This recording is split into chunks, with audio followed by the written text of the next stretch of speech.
ನಮಸ್ಕಾರ ವೀಕ್ಷಕರೇ, ಜನ ನಾಯಕ ವಿಶೇಷ ಕಾರ್ಯಕ್ರಮಕ್ಕೆ ಸ್ವಾಗತ. ನಾನು ರಾಮ್ ಬಡ್ಗೆ. ನಿಮ್ಗೆಲ್ಲ ಗೊತ್ತೇ ಇದೆ, ಈ ಜನನಾಯಕ ಕಾರ್ಯಕ್ರಮದಲ್ಲಿ ನಾವು ಪ್ರತಿ ಬಾರಿಯೂ ಕೂಡ ಆಯಾ ಕ್ಷೇತ್ರಗಳಿಗೆ ಹೋಗ್ತೀವಿ. ಜನರಿಂದ ಆಯ್ಕೆಯಾಗಿರುವಂತ MLAಗಳು, MP ಗಳನ್ನ ಸಂದರ್ಶನ ಮಾಡ್ತೀವಿ. ಆದ್ರೆ ಇವತ್ತು ಈ ಜನನಾಯಕ ಕಾರ್ಯಕ್ರಮದ ಅತಿಥಿ ಇದಾರಲ್ಲ, ಇವರು ಬಹಳ ಸ್ಪೆಷಲ್ ವ್ಯಕ್ತಿ. ಇವರು ಜನರಿಂದ ಆಯ್ಕೆಯಾದವರಲ್ಲ, ಆದರೆ ಜನರ ಪ್ರೀತಿಯನ್ನ ಅಪಾರವಾಗಿ ಗಳಿಸಿದಂಥವ್ರು. ಇವರು ರಾಜಕಾರಣದಲ್ಲಿದ್ದಾರೆ, ಆದ್ರೆ MLAನೂ ಅಲ್ಲ, MP ಅಲ್ಲ. ಆದ್ರೆ ಜನಸೇವೆಯನ್ನ ನಿಯತ್ತಾಗಿ ಮಾಡ್ತಾರೆ ಮತ್ತು ಅದ್ಭುತವಾಗಿ ಮಾಡ್ತಾರೆ.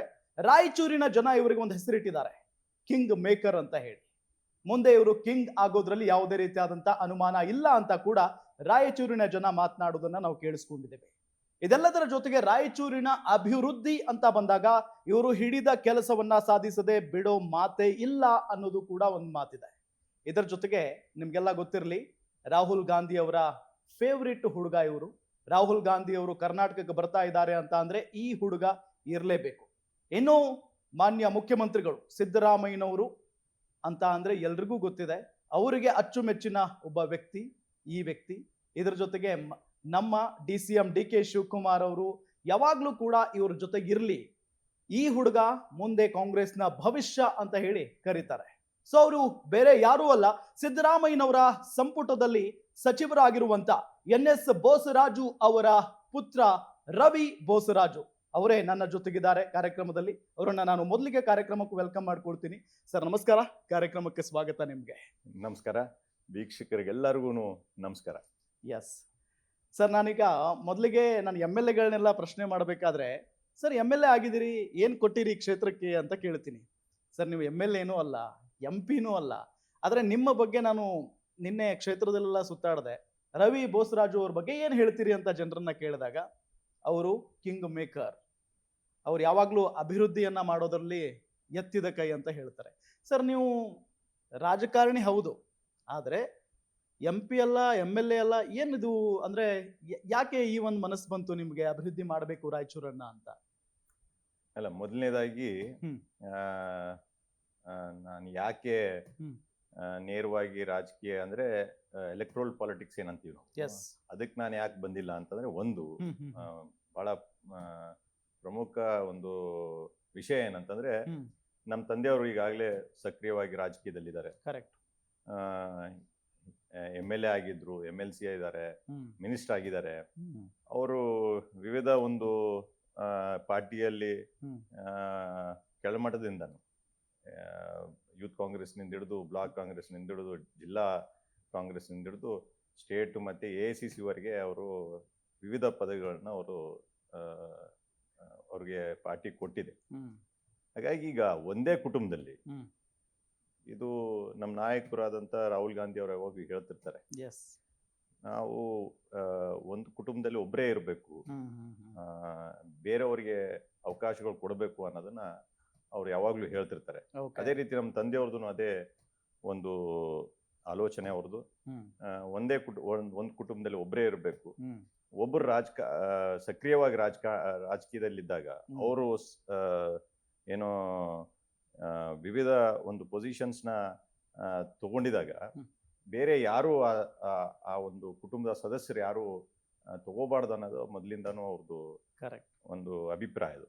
ಹಾಗಾಗಿ ನಾನು ಯಾವೊಂದು ಪೊಸಿಷನ್ನು ತಗೊಳ್ಳದೆ ಪಾರ್ಟಿಯಲ್ಲಿ ಇಲ್ಲಿವರೆಗೂ ನಾನು ಯೂತ್ ಕಾಂಗ್ರೆಸ್ನಿಂದ ಇರ್ಬೋದು, NICನಿಂದ ಇರ್ಬೋದು, ಅದೇ ಮತ್ತೆ ಜಿಲ್ಲಾ ಮಟ್ಟದಲ್ಲಿ ಮತ್ತೆ ರಾಜ್ಯ ಮಟ್ಟದಲ್ಲಿ ನನಗೆ ಅನೇಕ ಬಾರಿ ನನಗೆ ಅವಕಾಶಗಳಿದ್ದು. ಬಟ್ ಇದೇ ಒಂದು ದೃಷ್ಟಿಯಿಂದ, ಯಾಕಂತಂದ್ರೆ ಬೇರೆ ಜನ ನಮ್ಗೆ ನೋಡಿದಾಗ ಅವ್ರಿಗೆ ಅನ್ಸ್ಬಾರ್ದು ಏನು ತಂದೆ ಮಗ ಇಬ್ರು ಸ್ಥಾನಗಳು ಅಲಂಕರಿಸಿದ್ದಾರೆ ಅಂತ ಅನ್ಸ್ಬಾರ್ದು. ಮತ್ತೆ ನಮಗೊಂದು ನೈತಿಕತೆ ಇರ್ತದೆ. ಬೇರೆ ಎಲ್ಲರಿಗೂ ನಾವು ಇವತ್ತು ರಾಜಕೀಯದಲ್ಲಿ ಸ್ಥಾನಮಾನಗಳು ಕೊಡಕ್ಕಾಗಲ್ಲ. ಅವತ್ತು ನಾವು ಹೇಳ್ತೀವಿ, ಇಲ್ಲಿ ನೋಡಪ್ಪ ನಾನೇನಿದ್ದೀನಿ, ನಾನು ಒಂದು ಸಾಮಾನ್ಯ ಕಾರ್ಯಕರ್ತನಾಗಿ ನಾನು ಕೆಲಸ ಮಾಡ್ತಾ ಇದ್ದೀನಿ.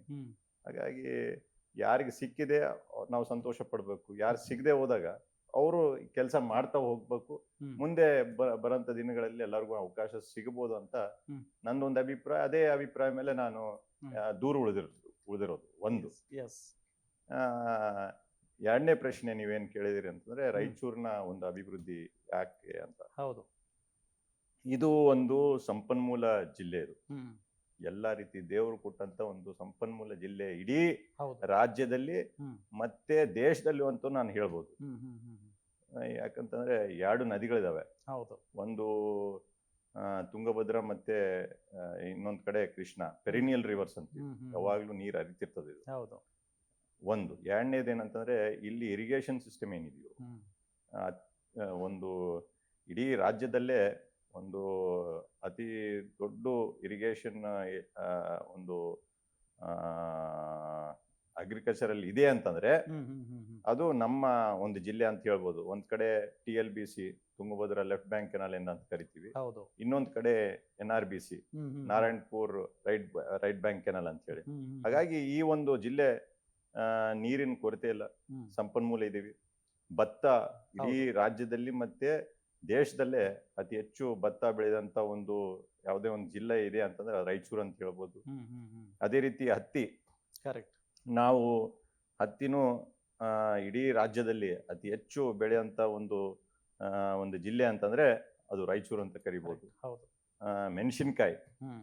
ಬ್ಯಾಡಗಿ ಮೆಣಸಿನ್ಕಾಯಿಗಿಂತ ಒಳ್ಳೆ ಮೆಣಸಿನ್ಕಾಯಿ ಇಲ್ಲಿ ಸಿಗುತ್ತೆ. ಹ್ಮ್ ಹ್ಮ್. ಬ್ಯಾಡಗಿ ಅನ್ನೋದನ್ನ ಎಲ್ಲರಿಗೂ ಗೊತ್ತಿದ್ದ ವಿಷಯ. ಬಟ್ ಹೌದು. ರಾಯಚೂರು ಮೆಣಸಿನ್ಕಾಯಿ ಏನಿದೆಯಲ್ಲ ಅದು ಬಹಳ ಸ್ಪೆಷಲ್. ಅದು ಓಕೆ. ಮತ್ತೆ ಏನು ಇಲ್ಲಿ ಇಳುವರಿಕೆ ಏನಂತೀವಿ ಅದು ಎಲ್ಲದಕ್ಕಿಂತನೂ ಜಾಸ್ತಿ. ಹ್ಮ್ ಹ್ಮ್ ಹ್ಮ್. ಸೊ ಭೂಮಿ ಸಮೃದ್ಧಿ, ಭೂಮಿ ಇದೆ, ನೀರಿದೆ. ಹ್ಮ್. ಮತ್ತೆ ನಾವು ಇಡೀ ರಾಜ್ಯಕ್ಕೆ ಹ್ಮ್. ನಾವು 30-35% ಹ್ಮ್. ನಾವು ವಿದ್ಯುತ್ತನ್ನು ಕೊಡ್ತೀವಿ. ಓಕೆ. ಅಂತ ಘಟಕಗಳು ಇದಾವೆ ನಮ್ಮ ಹತ್ರ. ಹ್ಮ್ ಹ್ಮ್ ಹ್ಮ್ ಹ್ಮ್. ಸೋಲಾರ್ ಎನರ್ಜಿ ಇದೆ, ಹ್ಮ್. ಥರ್ಮಲ್ ಎನರ್ಜಿ ಇದೆ, ವಿಂಡ್ ಪವರ್ ಇದೆ. ಹ್ಮ್. ಹಾಗಾಗಿ 35%ಗಿಂತ ಹೆಚ್ಚಾಗಿ ನಾವು ಇವತ್ತು ರಾಜ್ಯಕ್ಕೆ ವಿದ್ಯುತ್ತನ್ನು ಕೊಡಂತ ಒಂದು ಜಿಲ್ಲೆ ಯಾವುದನ್ನ ಇದ್ರೆ ಅದು ರಾಯಚೂರು ಅಂತ ಹೇಳ್ಬೇಕು. ಹ್ಮ್ ಹ್ಮ್ ಹ್ಮ್. ಇಡೀ ದೇಶದಲ್ಲಿ ಒಂದೇ ಚಿನ್ನದ ಗಣಿ ಇದೆ ಅಂತಂದ್ರೆ ಹ್ಮ್. ಅದು ರಾಯಚೂರು ಜಿಲ್ಲೆಯಲ್ಲಿದೆ.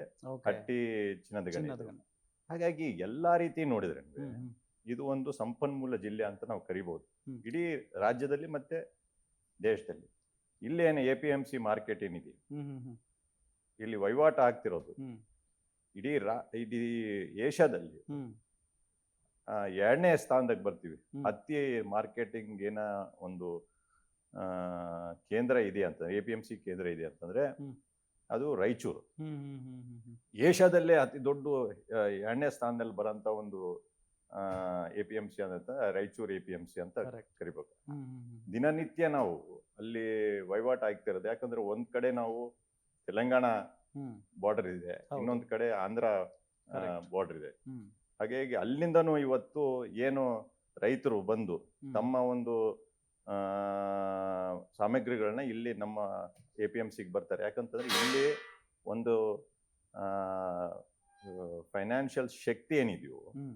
ಆರ್ಥಿಕ ಏನು ಶಕ್ತಿ ಇದೆಯೋ ಅದು ಬಹಳ ಮೊದಲಿಂದನೂ ಇಲ್ಲಿ ಹೌದು. ಬೆಳ್ಕೊಂಡ್ ಬಂದಿದೆ. ಹ್ಮ್. ಹಾಗಾಗಿ ಎಲ್ಲ ರೈತರು ಇಲ್ಲಿ ಬಂದು ಅವ್ರ ವಹಿವಾಟವನ್ನು ಮಾಡ್ತಾರೆ. ಸೊ ಎಲ್ಲಾ ರೀತಿನೂ ನೋಡಿದಾಗ 150 ನಿಂದ 200 ಕೋಟಿ ಅಷ್ಟು ಟರ್ನ್ ಓವರ್ ಮಾಡಂತ ಒಂದು APMC ಇದೆ. ಕರೆಕ್ಟ್. ಅಂದ್ರೆ ವರ್ಷದಲ್ಲಿ ನೀವು 10,000-15,000 ಕೋಟಿ ಹ್ಮ್ ಹ್ಮ್ ಹ್ಮ್. ಸಾಮಗ್ರಿಗಳು ವಹಿವಾಟು ಆಗ್ತಿರೋ ಒಂದು APMC ಅಂತಂದ್ರೆ ರಾಯಚೂರು APMC. ಕರೆಕ್ಟ್. ಹಾಗಾಗಿ ಬಂದಿರೋದೇನಂತಂದ್ರೆ ಇವತ್ತು ಸಂಪನ್ಮೂಲವಾಗಿ ಹ್ಮ್. ಎಲ್ಲಾ ರೀತಿ ನಾವು ಈ ಜಿಲ್ಲೆ ಸಂಪನ್ಮೂಲವಾಗಿ ನಾವು ಬಲಿಷ್ಠವಾಗಿದ್ದೀವಿ. ಹೌದು. ಎಲ್ಲೋ ಒಂದ್ ಕಡೆ ಇಲ್ಲಿ ಹ್ಮ್. ಏನು ಹ್ಯೂಮನ್ ಡೆವಲಪ್ಮೆಂಟ್ ಇಂಡೆಕ್ಸ್ ಅಂತ ನಾವೇನು ಕರಿತೀವಿ, ಓಕೆ. ಅದರಲ್ಲಿ ನಾವು ಹಿಂದೆ ಉಳಿದ್ವಿ. ಹ್ಮ್ ಹ್ಮ್. ಇಡೀ ರಾಜ್ಯದಲ್ಲಿ ಏನು 30-31 ಜಿಲ್ಲೆ ಇದಾವೆ. ಹೌದು. ಅದರಲ್ಲಿ 30-31ನೇ ಸ್ಥಾನಕ್ಕೆ ಬರ್ತೀವಿ ನಾವು. ನಿಜ. ಶಿಕ್ಷಣ ಇರ್ಬೋದು. ಅದ್ ಯಾಕೋ ಏನೋ ಸರ್ ನೀವು ಹೇಳ್ತೀರಿ ಈಗ ಸಂಪನ್ಮೂಲದಲ್ಲಿ ನಮ್ಗೇನೋ ಕೊರತೆ ಇಲ್ಲ ಅಂತ ಹೇಳಿ. ಆದ್ರೂ ಕೂಡ ಯಾವಾಗ್ಲೂ ಒಂದು ಮಾತಿರುತ್ತೆ, ಈ ರಾಯಚೂರು ಅಂತ ಬಂದಾಗ ಅತಿ ಹಿಂದುಳಿದ ಜಿಲ್ಲೆಗಳಲ್ಲಿ ಒಂದು ಅಂತ ಹೇಳಿ. ಅದು ಯಾಕೆ ಅಂತ ಅರ್ಥ ಆಗ್ತಿಲ್ಲ. ಅದೇ ಇಡೀ ದೇಶದಲ್ಲೇ ಹ್ಮ್. ಇದು ನೀತಿ ಆಯೋಗದ ಹ್ಮ್ ಹ್ಮ್ ಹ್ಮ್. ಏನ್ ಕೇಂದ್ರ ಸರ್ಕಾರದ ಒಂದು ಏನ್ ನೀತಿ ಆಯೋಗ ಇದೆಯೋ ಹ್ಮ್. ಅದು ಇಲ್ಲಿ ಈ ಜಿಲ್ಲೆಯನ್ನ ಇದು ಮತ್ತೆ ಯಾದಗಿರಿಯನ್ನ ಹ್ಮ್. ಆಸ್ಪಿರೇಷನಲ್ ಡಿಸ್ಟ್ರಿಕ್ಟ್ ಅಂತ ಹೇಳಿ ಇದನ್ನ ಘೋಷಣೆ ಮಾಡಿದೆ. ಅಂದ್ರೆ Okay. ಇಡೀ ದೇಶದಲ್ಲೇ ಹ್ಮ್. ಅತಿ ಹಿಂದುಳಿದ ಜಿಲ್ಲೆ ಹ್ಮ್ ಅಂತಂದ್ರೆ ಜಿಲ್ಲೆಗಳಲ್ಲಿ ಒಂದು 50-100 ಜಿಲ್ಲೆಗಳನ್ನ ಇಡೀ ದೇಶದಲ್ಲೇ ಮಾಡಿದಾಗ ಹ್ಮ್ ಅದರಲ್ಲಿ ರಾಯಚೂರು ಮತ್ತು ಯಾದಗಿರಿ ಅಂತ ಹ್ಮ್. ಕರೀತಾರೆ. ರಾಜ್ಯದಲ್ಲೇ ಒಂದೇ ಅಲ್ಲ, ಹಾ. ಇಡೀ ದೇಶದಲ್ಲೇ. ಸೊ ಅದು ಯಾಕೆ ಅಂತಂದ್ರೆ ಹ್ಮ್ ಎಲ್ಲೋ ಒಂದ್ ಕಡೆ ಶಿಕ್ಷಣ ಏನು ಇಲ್ಲಿ ಜನರಿಗೆ ಸಿಗ್ಬೇಕಾಗಿದ್ವಿ ಅದು ಅದರಲ್ಲಿ ಹಿಂದುಳಿದೀವಿ. ಹ್ಮ್ ಹ್ಮ್ ಹ್ಮ್ ಹ್ಮ್ ಹ್ಮ್. ಮತ್ತೆ ಅದೇ ರೀತಿ ಆರೋಗ್ಯದಲ್ಲಿ ಕರೆಕ್ಟ್. ಏನು ಯಾವ ರೀತಿ ನಾವು ಮುಂದೆ ಬೆಳಿಬೇಕಾಗಿತ್ತು ಅದನ್ನು ಅದರಲ್ಲಿನೂ ನಾವು ಹಿಂದುಳಿದಿದ್ವಿ. ಹ್ಮ್ ಹ್ಮ್ ಹ್ಮ್ ಹ್ಮ್. ಮತ್ತೆ ಸಾಮಾಜಿಕವಾಗಿನೂ ಇಲ್ಲಿ ಜನರು ಈ ಎರಡು ಕಾರಣಗಳಿಂದ ಹ್ಮ್. ಈ ಸಾಮಾಜಿಕವಾಗಿಯೂ ನಾವು ಹಿಂದುಳಿದಿವಿ. ಓಕೆ. ಸೊ ಶಿಕ್ಷಣ, ಆರ್ಥಿಕವಾಗಿ ಹ್ಮ್ ಮತ್ತೆ ಸಾಮಾಜಿಕವಾಗಿ ಹ್ಮ್. ಮತ್ತೆ ಏನು ಆರೋಗ್ಯವಾಗಿ ಎಸ್ ನಾವು ಇಲ್ಲಿ ಹಿಂದುಳಿದಿವಿ. ಎಸ್. ಮತ್ತೆ ಇನ್ನೂ ಒಂದು ಮುಂದೋಗಿ ಹ್ಮ್. ರಾಜಕೀಯವಾಗಿನೂ ಇಲ್ಲಿ ಬಲಿಷ್ಠವಾದಂತ ನಾಯಕರು ಇಲ್ಲಿ ಆ ಕೊರತೆ ಬೆಳೆಯಕ್ಕೆ ಇದೆ. ಆಗಿಲ್ಲ ಅಂತ ಹೌದು, ಆ ಹೌದು. ಒಂದು ಕೊರತೆ ಇದೆ. ಹ್ಮ್ ಈಗ ನೀವು ಗುಲ್ಬರ್ಗ ನೋಡ್ರಿ, ಹ್ಮ್ ವೀರೇಂದ್ರ ಪಾಟೀಲ್ ಅವರಿಂದ ಹಿಡಿದು ಮಲ್ಲಿಕಾರ್ಜುನ್ ಜಿ ಅವರು ಹ್ಮ್. ಒಂದು ನೇತೃತ್ವ, ಮತ್ತೆ ಧರಮ್ ಸಿಂಗ್ ಜಿ ಅವರು, ಹೌದು. ಅಂತವರೆಲ್ಲ ಬಲಿಷ್ಠ ನಾಯಕರು ಅಲ್ಲಿ ಬೆಳೆದಿದ್ದಾರೆ. ಹ್ಮ್. ಅಂತ ಒಂದು ಬಲಿಷ್ಠ ನಾಯಕರು ಇಲ್ಲಿ ನಮ್ಮಲ್ಲಿ ಇಲ್ಲ. ಬೆಳೆದಿಲ್ಲ ಅನ್ನೋದು ಹ್ಮ್. ಒಂದು ಕೊರತೆ ಇದೆ. ಅದರಿಂದ ಸಹಜವಾಗಿ ಏನೋ ಕಂಟಿನ್ಯೂಯೇಷನ್ ಪೊಲಿಟಿಕಲ್ ರಿಪ್ರೆಸೆಂಟೇಷನ್ ಆಗಲಿ ಮತ್ತೆ ನಾಯಕರು ಬೆಳಿಬೇಕಾದಂತ ಒಂದು ಅವಕಾಶ ಇಲ್ಲದೆ ಕಾರಣ ಹ್ಮ್. ಇವತ್ತು ನಾವು ಹಿಂದೆ ಉಳಿದಿರ್ಬೋದು ಅಂತ ನಾನು ಹೇಳ್ಬೋದು. ಹ್ಮ್ ಬಟ್ ಅದು ಒಂದೇ ಕಾರಣ ಅಂತ ಹೇಳಕ್ಕಾಗಲ್ಲ. ಹ್ಮ್. ಬಟ್ ಬಹಳಷ್ಟು ಕಾರಣಗಳಿದಾವೆ. Yes sir. ಇನ್ನೊಂದು, ನಾನು ಇನ್ನೂ ಸೀರಿಯಸ್ ಪಾಯಿಂಟ್ಸ್ಗೆ ಬರೋಕ್ಕಿಂತ ಮುಂಚೆ ಸರ್, ರಾಜಕಾರಣಕ್ಕೆ ಬರುವಂತ ಇಂಟ್ರೆಸ್ಟ್ ನಿಮಗಿತ್ತು, ಆದ್ರೆ ನಿಮ್ಮ ತಂದೆಯವ್ರಿಗೆ ನಿಮ್ಮನ್ನ ರಾಜಕಾರಣಕ್ಕೆ ಕರ್ಕೊಂಡ್ ಬರ್ಬೇಕು ಅನ್ನೋ ಇಂಟ್ರೆಸ್ಟ್ ಇತ್ತಾ? ಒಪ್ಪಿಗೆ ಇದೆಯಾ? ಅವ್ರಿಗೆ ಒಪ್ಪಿಗೆ ಇತ್ತಾ? ಅಲ್ಲ, ನಮ್ಮ ತಂದೆಯವ್ರಿಗೆ ಯಾವತ್ತಿಗೂ ಇದ್ದಿಲ್ಲ. ಓಹೋ. ಯಾವತ್ತಿಗೂ ನಾನು ಇದರಿಂದ ದೂರ ಇರಬೇಕು. ಹ್ಮ್. ಯಾಕಂದ್ರೆ ಅವ್ರು ಬಹಳ ಸೆನ್ಸಿಟಿವ್ ಪರ್ಸನ್ ಅವರು. ಹೌದೌದು. ರಾಜಕೀಯದಲ್ಲಿ ಸೆನ್ಸಿಟಿವಿಟಿ ವರ್ಕ್ ಆಗಲ್ಲ. ವರ್ಕ್ ಆಗಲ್ಲ ಅನ್ನೋದಕ್ಕಿಂತ ಜಾಸ್ತಿ ಏನಂತಂದ್ರೆ ಹ್ಮ್. ಬಂಡ್ರಾಗಿರ್ಬೇಕು. ಕರೆಕ್ಟ್. ಯಾರು ಏನು ಹೇಳಿದ್ರೂ ತಲೆ ಕೆಡಿಸ್ಕೊಳ್ಳಿ. ತಲೆ ಕೆಡ್ಸ್ಕೊಳಕ್ ಹೋಗ್ಬಾರ್ದು. ಬಟ್ ಅವರು ಯಾವತ್ತು ಮರ್ಯಾದಾ ಹ್ಮ್ ಮತ್ತೆ ಏನು ಸಿದ್ಧಾಂತಗಳೇನಿದೆ ಹ್ಮ್ ಯಾವತ್ತಿಗೂ ಅದನ್ನ ನಾವು ಕಾಂಪ್ರಮೈಸ್ ಆಗ್ಕೂಡ್ದು ಅನ್ನೋದನ್ನ ಮೊದಲಿಂದನೂ ಅವ್ರದ್ದೊಂದು ಹ್ಮ್ ಹ್ಮ್ ಅಭಿಪ್ರಾಯ. ಸೊ ಮಕ್ಕಳು ಬರಬಾರ್ದು, ಹ್ಮ್. ಇದನ್ನ ದೂರ ಉಳಿಬೇಕು. ಹ್ಮ್ ಫ್ಯಾಮಿಲೀಸ್, ಈಗ ನಮ್ಮ ತಾಯಿಗೆ, ನಮ್ಮ ಫ್ಯಾಮಿಲಿಗೆ, ನಮಗೆ ಹ್ಮ್ ಏನು ಅವ್ರು ಸಮಯ ಕೊಡಬೇಕಾಗಿತ್ತು ಆ ಸಮಯ ಯಾವತ್ತೂ ಕೊಟ್ಟಿಲ್ಲ. ಹ್ಮ್. ಸೊ ಹಂಗಾಗಿ ಅವ್ರಿಗೆ ಇಲ್ಲ, ಬೇಡ, ನಾನು ಇದೀನಿ, ಸಾಕು, ನೀನು ಬರಬೇಡ ಅಂತ ಇದ್ರು. ಓಕೆ. ಬಟ್ ನಿರಂತರವಾಗಿ ಸಣ್ಣವನಿದ್ದಾಗಿನಿಂದನೂ ನಾನು ನೋಡಿದಂಗೆ ಹ್ಮ್. ಅವ್ರನ್ನ ನೋಡಿದ್ದೀನಿ, ಹ್ಮ್. ಬಹಳ ಹತ್ರನಿಂದ ನೋಡಿದ್ದೀನಿ. ಹ್ಮ್ ಯಾವ ರೀತಿ ಜನರ ಪ್ರೀತಿ, ಒಂದು ವಿಶ್ವಾಸ ಸಿಕ್ಕಿದೆಯೋ. ಹ್ಮ್ ನನಗನ್ನಿಸ್ತದೆ ಈ ಭಾಗದಲ್ಲಿ ಹ್ಮ್. ನಾವು ಬಹಳ ಯಾವತ್ತೂ ನಾವು ಪುಣ್ಯ ಮಾಡಿರ್ಬೇಕು. ಓಕೆ. ಇಂಥ ಜನ, ಇಂಥ ಒಂದು ನಮಗೆ ಪ್ರೀತಿ, ವಿಶ್ವಾಸ ಮತ್ತೆ ಏನು ನಮಗೆ ಅವ್ರನಿಂದ ಹ್ಮ್. ಒಂದು ಅನ್ಯೋನ್ಯತ ಸಂಬಂಧಗಳು ಇವತ್ತು 40-50 ವರ್ಷದಿಂದ ನಾವು ಸಿಗ್ತಾ ಇದೆ. ನಿಜ. ನಿಜವಾಗೂ ನಾವು ಪುಣ್ಯರಂತ ನಾವು ಕರಿಬೋದು ನಾವು. Okay sir. MP ಅಲ್ಲ, MLA ಅಲ್ಲ. ಈಗ MP MLAಗಳೇ ಹೋಗಿ ಜನರ ಮಧ್ಯೆ ನಿಂತ್ಕೊಳ್ಳೋದಲ್ಲ, ಒಂದು ಸಹಾಯ ಮಾಡಲ್ಲ, ಒಂದು ಅಭಿವೃದ್ಧಿ ಬಗ್ಗೆ ಮಾತಾಡಲ್ಲ. ಆದ್ರೆ ರವಿ ಬೋಸರಾಜು ಅವರು ಪ್ರತಿನಿತ್ಯ ರಾಯಚೂರಲ್ಲಿದ್ರೆ ಬರೀ ಜನರ ಮಧ್ಯೆನೇ ಇರ್ತಾರಂತೆ. ಸೊ ಆ ಇಂಟ್ರೆಸ್ಟ್ ಯಾಕೆ ಸರ್? ಮತ್ತೆ ಅದೇ ವಿಷಯಕ್ಕೆ ಬರ್ಬೇಕಾಗ್ತದೆ. ಹ್ಮ್. ಎಲ್ಲೋ ಒಂದ್ ಕಡೆ ಆ ಒಂದು ಕಿಚ್ಚು ಇರ್ಬೇಕು ರಾಜಕೀಯದಾಗಿದ್ದಾಗ. ಹೌದು. ನಾನಂತಲ್ಲ, ಎಲ್ಲ ಬಹಳಷ್ಟು ರಾಜಕಾರಣಿಗಳು ಹ್ಮ್. ಅವ್ರಿಗೆ ಆ ಕಿಚ್ಚಿದೆ. Correct. ಜನರ ಸೇವೆ ಮಾಡ್ಬೇಕು, ಹ್ಮ್. ಜನರ ಹತ್ರ ಇರ್ಬೇಕು, ಜನರ ಜೊತೆಲಿ ಇರ್ಬೇಕು, ಅವರು ಏನ್ ಸಮಸ್ಯೆಗಳು ಇದಾವೆ ಅವ್ರಿಗೆ ಹ್ಮ್. ಇತ್ಯಾರ್ಥ ಮಾಡ್ಬೇಕು ಅನ್ನೋದನ್ನ ಆ ಕಿಚ್ಚು ಬಹಳಷ್ಟು ರಾಜಕಾರಣಿಗಳು ಇದಾವೆ. ಹ್ಮ್ ಹ್ಮ್. ಈ ಕೆಲವು ರಾಜಕಾರಣ ಬೇಕು, ಅವು ವ್ಯವಹಾರಕ್ಕೆ ಬಂದಿರೋ ರಾಜಕಾರಣಿಗಳು ಬಿಟ್ರೆ ಹೌದು. ಬಹಳಷ್ಟು ಜನ ರಾಜಕಾರಣಿಗಳಿಗೆ ಸ್ಪಂದಿಸ್ಬೇಕು, ಹ್ಮ್ ಹ್ಮ್. ಜನರ ಸಮಸ್ಯೆಗಳೇನಾದವು ಅದಕ್ಕೆ ಸ್ಪಂದಿಸ್ಬೇಕು ಅನ್ನೋದು. ಹಾಗಾಗಿ ನನಗೂ ಆ ಕಿಚ್ಚಿದೆ. ಓಕೆ. ಯಾವಾಗ್ಲೂ ಜನರ ಜೊತೆಲಿ ಇರಬೇಕು, ಅವ್ರ ಹ್ಮ್. ಸಮಸ್ಯೆಗಳಿಗೆ ಇತ್ಯಾದಿ ಮಾಡಬೇಕು. ಎಲ್ಲ ಅಷ್ಟು ಆಗೋದಿಲ್ಲ. ಯಾಕಂದ್ರೆ ನಿರೀಕ್ಷೆ ಏನಿದೆಯೋ ಇವತ್ತು, ಹ್ಮ್. ಇದೇನ್ ಮೊಬೈಲ್ ಏನಿದೆಯಲ್ಲ, ಹ್ಮ್. ಇದು ಒಂದು ಇದರಿಂದ ಒಳ್ಳೇದೂ ಆಗಿದೆ, ಇದರಿಂದ ಕೆಟ್ಟದ್ದು. ಬಹಳ ಕೆಟ್ಟದೂ ಆಗಿದೆ. 100%. ಯಾಕಂದ್ರೆ ಇದು ಕಂಟಿನ್ಯೂಯಸ್ ಆಗಿ ನಾವು ಫೋನ್ ರಿಸೀವ್ ಮಾಡೋಕ್ಕಾಗಲ್ಲ. ಹ್ಮ್. ಬಟ್ ಎಲ್ಲೋ ಪಾಪ ಜನರಿಗೆ ಏನ್ ನಿರೀಕ್ಷೆ ಇದೆಯೋ ಹ್ಮ್. ಅದು ಆಕಾಶಕ್ಕೆ ಕಟ್ಟಿದೆ.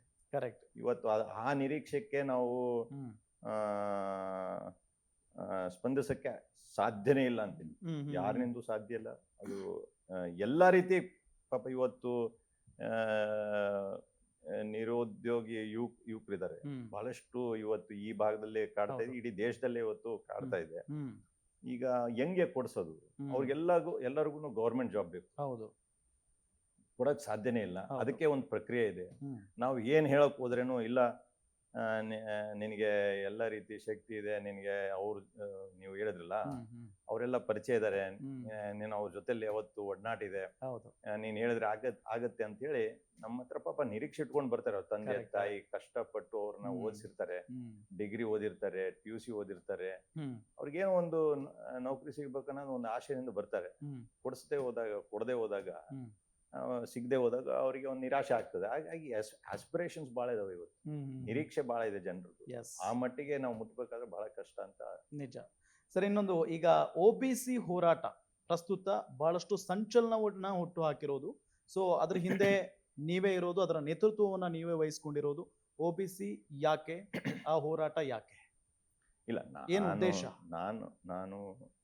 ನಾನು ಒಬ್ನೇ ಅಂತಲ್ಲ, ಇದ್ರ ಒಂದು ದೊಡ್ಡ ಒಂದು ಬಳಗನೇ ಇದೆ.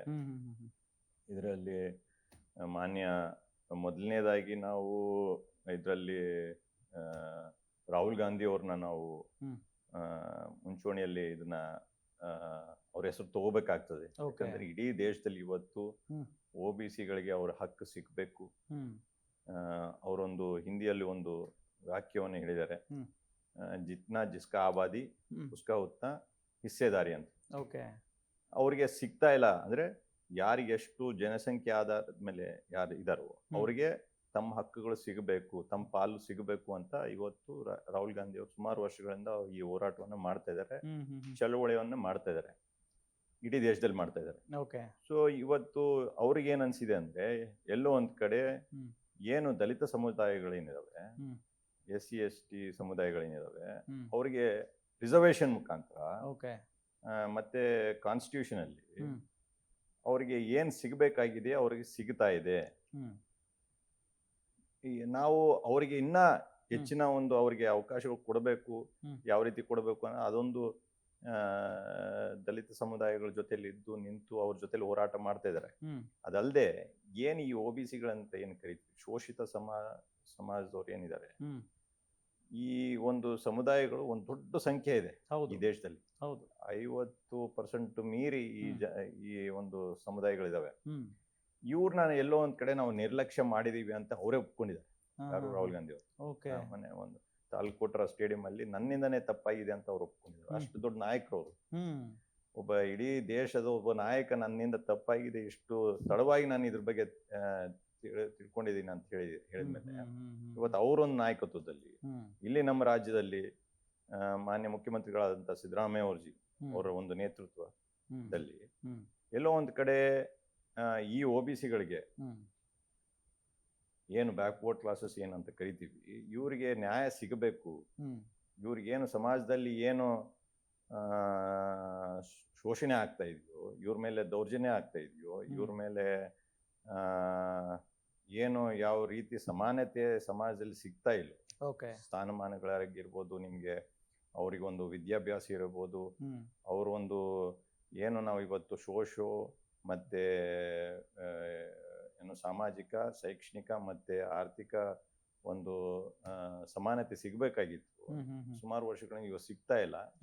ಇವ್ರ ಹಕ್ಕುಗಳಕ್ಕೋಸ್ಕರ ನಾವು ಹೋರಾಟ ಮಾಡ್ಬೇಕಂತೇಳಿ ಮಾನ್ಯ ಮುಖ್ಯಮಂತ್ರಿಗಳು ಹೇಳ್ತಾ ಇದ್ರು. ಅವರೊಂದು ನಾಯಕತ್ವದಲ್ಲಿ, ಉಪಮುಖ್ಯಮಂತ್ರಿಗಳಾದಂತ DK ಶಿವಕುಮಾರ್ ಅವರು ನಾಯಕತ್ವದಲ್ಲಿ ಇಡೀ ಪಕ್ಷ ಇವತ್ತು ಎಲ್ಲರೂ ಸಂಘಟನೆ ಮಾಡಿ ಇವತ್ತು OBCಯನ್ನ ನಾವು ಗಟ್ಟಿಯಾಗಿ ಕಟ್ಟಬೇಕು. ಮೇಲೆ ನಮ್ಮ ನಾಯಕರು ಮಾತಾಡಿದಾಗ ನಾವು ಕೆಳಮಟ್ಟದಲ್ಲಿ ಕೆಲಸ ಮಾಡದೆ ಹೋದ್ರೆ ಪರಿಣಾಮಕಾರಿಯಾಗಿ ಕೆಲಸಗಳು ಆಗೋದಿಲ್ಲ ಅನ್ನೋದು ಒಂದು ಮನದಂಟು ಇವತ್ತು ನಾವೆಲ್ಲರೂ ಸೇರಿ, ಎಲ್ಲಾ OBC ನಾಯಕರು, ಅದು ನಮ್ಮ ತಂದೆಯವರಾದಂತ ಬೋಸರಾಜ್ ಅವರಾಗಿರ್ಬೋದು, ಮಧು ಬಂಗಾರಪ್ಪ ಅವರಾಗಿರ್ಬೋದು, ಸಂತೋಷ್ ಲಾಡ್ ಅವರಾಗಿರ್ಬೋದು, ಸುರೇಶ್ ಭೈರತಿ ಅವರಾಗಿರ್ಬೋದು, ಯತೀಂದ್ರ ಸಿದ್ದರಾಮಯ್ಯ ಅವರಾಗಿರ್ಬೋದು, ಎಲ್ಲಾ ನಾಯಕರು ಇವತ್ತು ಸೇರಿ ಇವತ್ತು ಇಡೀ ರಾಜ್ಯದಲ್ಲಿ OBCಯನ್ನ ಈ ಸಮುದಾಯಗಳು ಯಾವ ಶೋಷಣೆಗೆ ಒಳಗೊಂಡಂತ ಈ ಸಮುದಾಯಗಳಿಗೆ ಎಲ್ಲೋ ಒಂದ್ ಕಡೆ ನಾವು ಧ್ವನಿಯಾಗಿ ನಿಂದಿರ್ಬೇಕು, ಇವ್ರನ್ನೆಲ್ಲ ಒಗ್ಗೂಡಿಸ್ಬೇಕು ಅಂತ ಹೇಳಿ ಇವತ್ತು ಪಣ ತೊಟ್ಕೊಂಡು ಎಲ್ಲಾ ಕಡೆನೂ ತಿರುಗಾಡ್ತಾ ಇದ್ದಾರೆ. ಮೊನ್ನೆ ಮಧು ಬಂಗಾರಪ್ಪ ಅವರು ಮಂಗಳೂರಲ್ಲಿ ಒಂದು ಸಮಾವೇಶ ಮಾಡಿದ್ರು. ಸಮಾವೇಶ ಅಂದ್ರೆ ಇದು ಒಂದು ಸಂವಾದ ಮಾಡಿದ್ರು ಎಲ್ಲಾರನ್ನೂ ಕರೆಸಿ. ಅದೇ ರೀತಿ ಇಡೀ ರಾಜ್ಯದಲ್ಲಿ ಆಗ್ತಾ ಇದೆ, ಬಲಿಷ್ಠವಾಗಿ ಆಗ್ತಾ ಇದೆ. ಅಂದ್ರೆ ಮೂಲವಾಗಿ ಏನನ್ನ ಬಯಸ್ತಾ ಇದ್ದೀರಿ ನೀವು? ಅದೇ ಈ ಒಂದು ಸಮೀಕ್ಷೆ ಆಗ್ತಾ ಇದೆ ಇವತ್ತು. ಓಕೆ. ಏನು ಸಮುದಾಯಗಳು, ಬೇರೆ ಬೇರೆ ಸಮುದಾಯಗಳು ತಮ್ಮದೇ ಆದಂತ ಒಂದು ರೀತಿಯಲ್ಲಿ ಅವ್ರದ್ದಾದಂತ ಸಂಘಟನೆ ಮಾಡ್ತಾ ಇದ್ದಾರೆ. ಅದು ತಪ್ಪೇನಿಲ್ಲ, ಮಾಡ್ಬೇಕಾಗ್ತದೆ. ಪ್ರಜಾಪ್ರಭುತ್ವದಲ್ಲಿ ಪ್ರತಿಯೊಂದು ಸಮಾಜಕ್ಕೇನು ಏನ್ ಹಕ್ಕುಗಳು ಸಿಗ್ಬೇಕಾಗಿದೆ ಅವರ ಆ ಹೋರಾಟವನ್ನ ಮಾಡ್ತಾ ಇದ್ದಾರೆ. ಬಟ್ ಎಲ್ಲಿ OBCಗಳಂತಂದ ನಾವು ಕರಿತೀವಿ, ಅವರಲ್ಲಿ ಈ ಒಂದು ಐಕ್ಯತೆ ಬರ್ತಾ ಇಲ್ಲ. ಇದನ್ನ ಮಾಡ್ಬೇಕು, ಇವ್ರನ್ನೆಲ್ಲ ಯುನೈಟ್ ಮಾಡಿ ಒಂದು ಅದ್ರಾಗ ತರಬೇಕು. ತಂದು ಇವ್ರ ಏನ್ ಹಕ್ಕುಗಳು ಏನೇ ವಂಚಿತರಾಗಿದ್ದಾರೋ, 78 ವರ್ಷ ಆಗಿದೆ ಇವತ್ತು ಸ್ವಾತಂತ್ರ್ಯ ಸಿಕ್ಕಿದ ಮೇಲೆ. ಇವತ್ತಿನವರೆಗೆ ಇವ್ರಿಗೆ ಏನು ಹಕ್ಕುಗಳು ಸಿಗ್ಬೇಕಾಗಿದೆಯೋ ಈ ದೇಶದಲ್ಲಿ ಅದು ಸಿಗ್ತಾ ಇಲ್ಲ.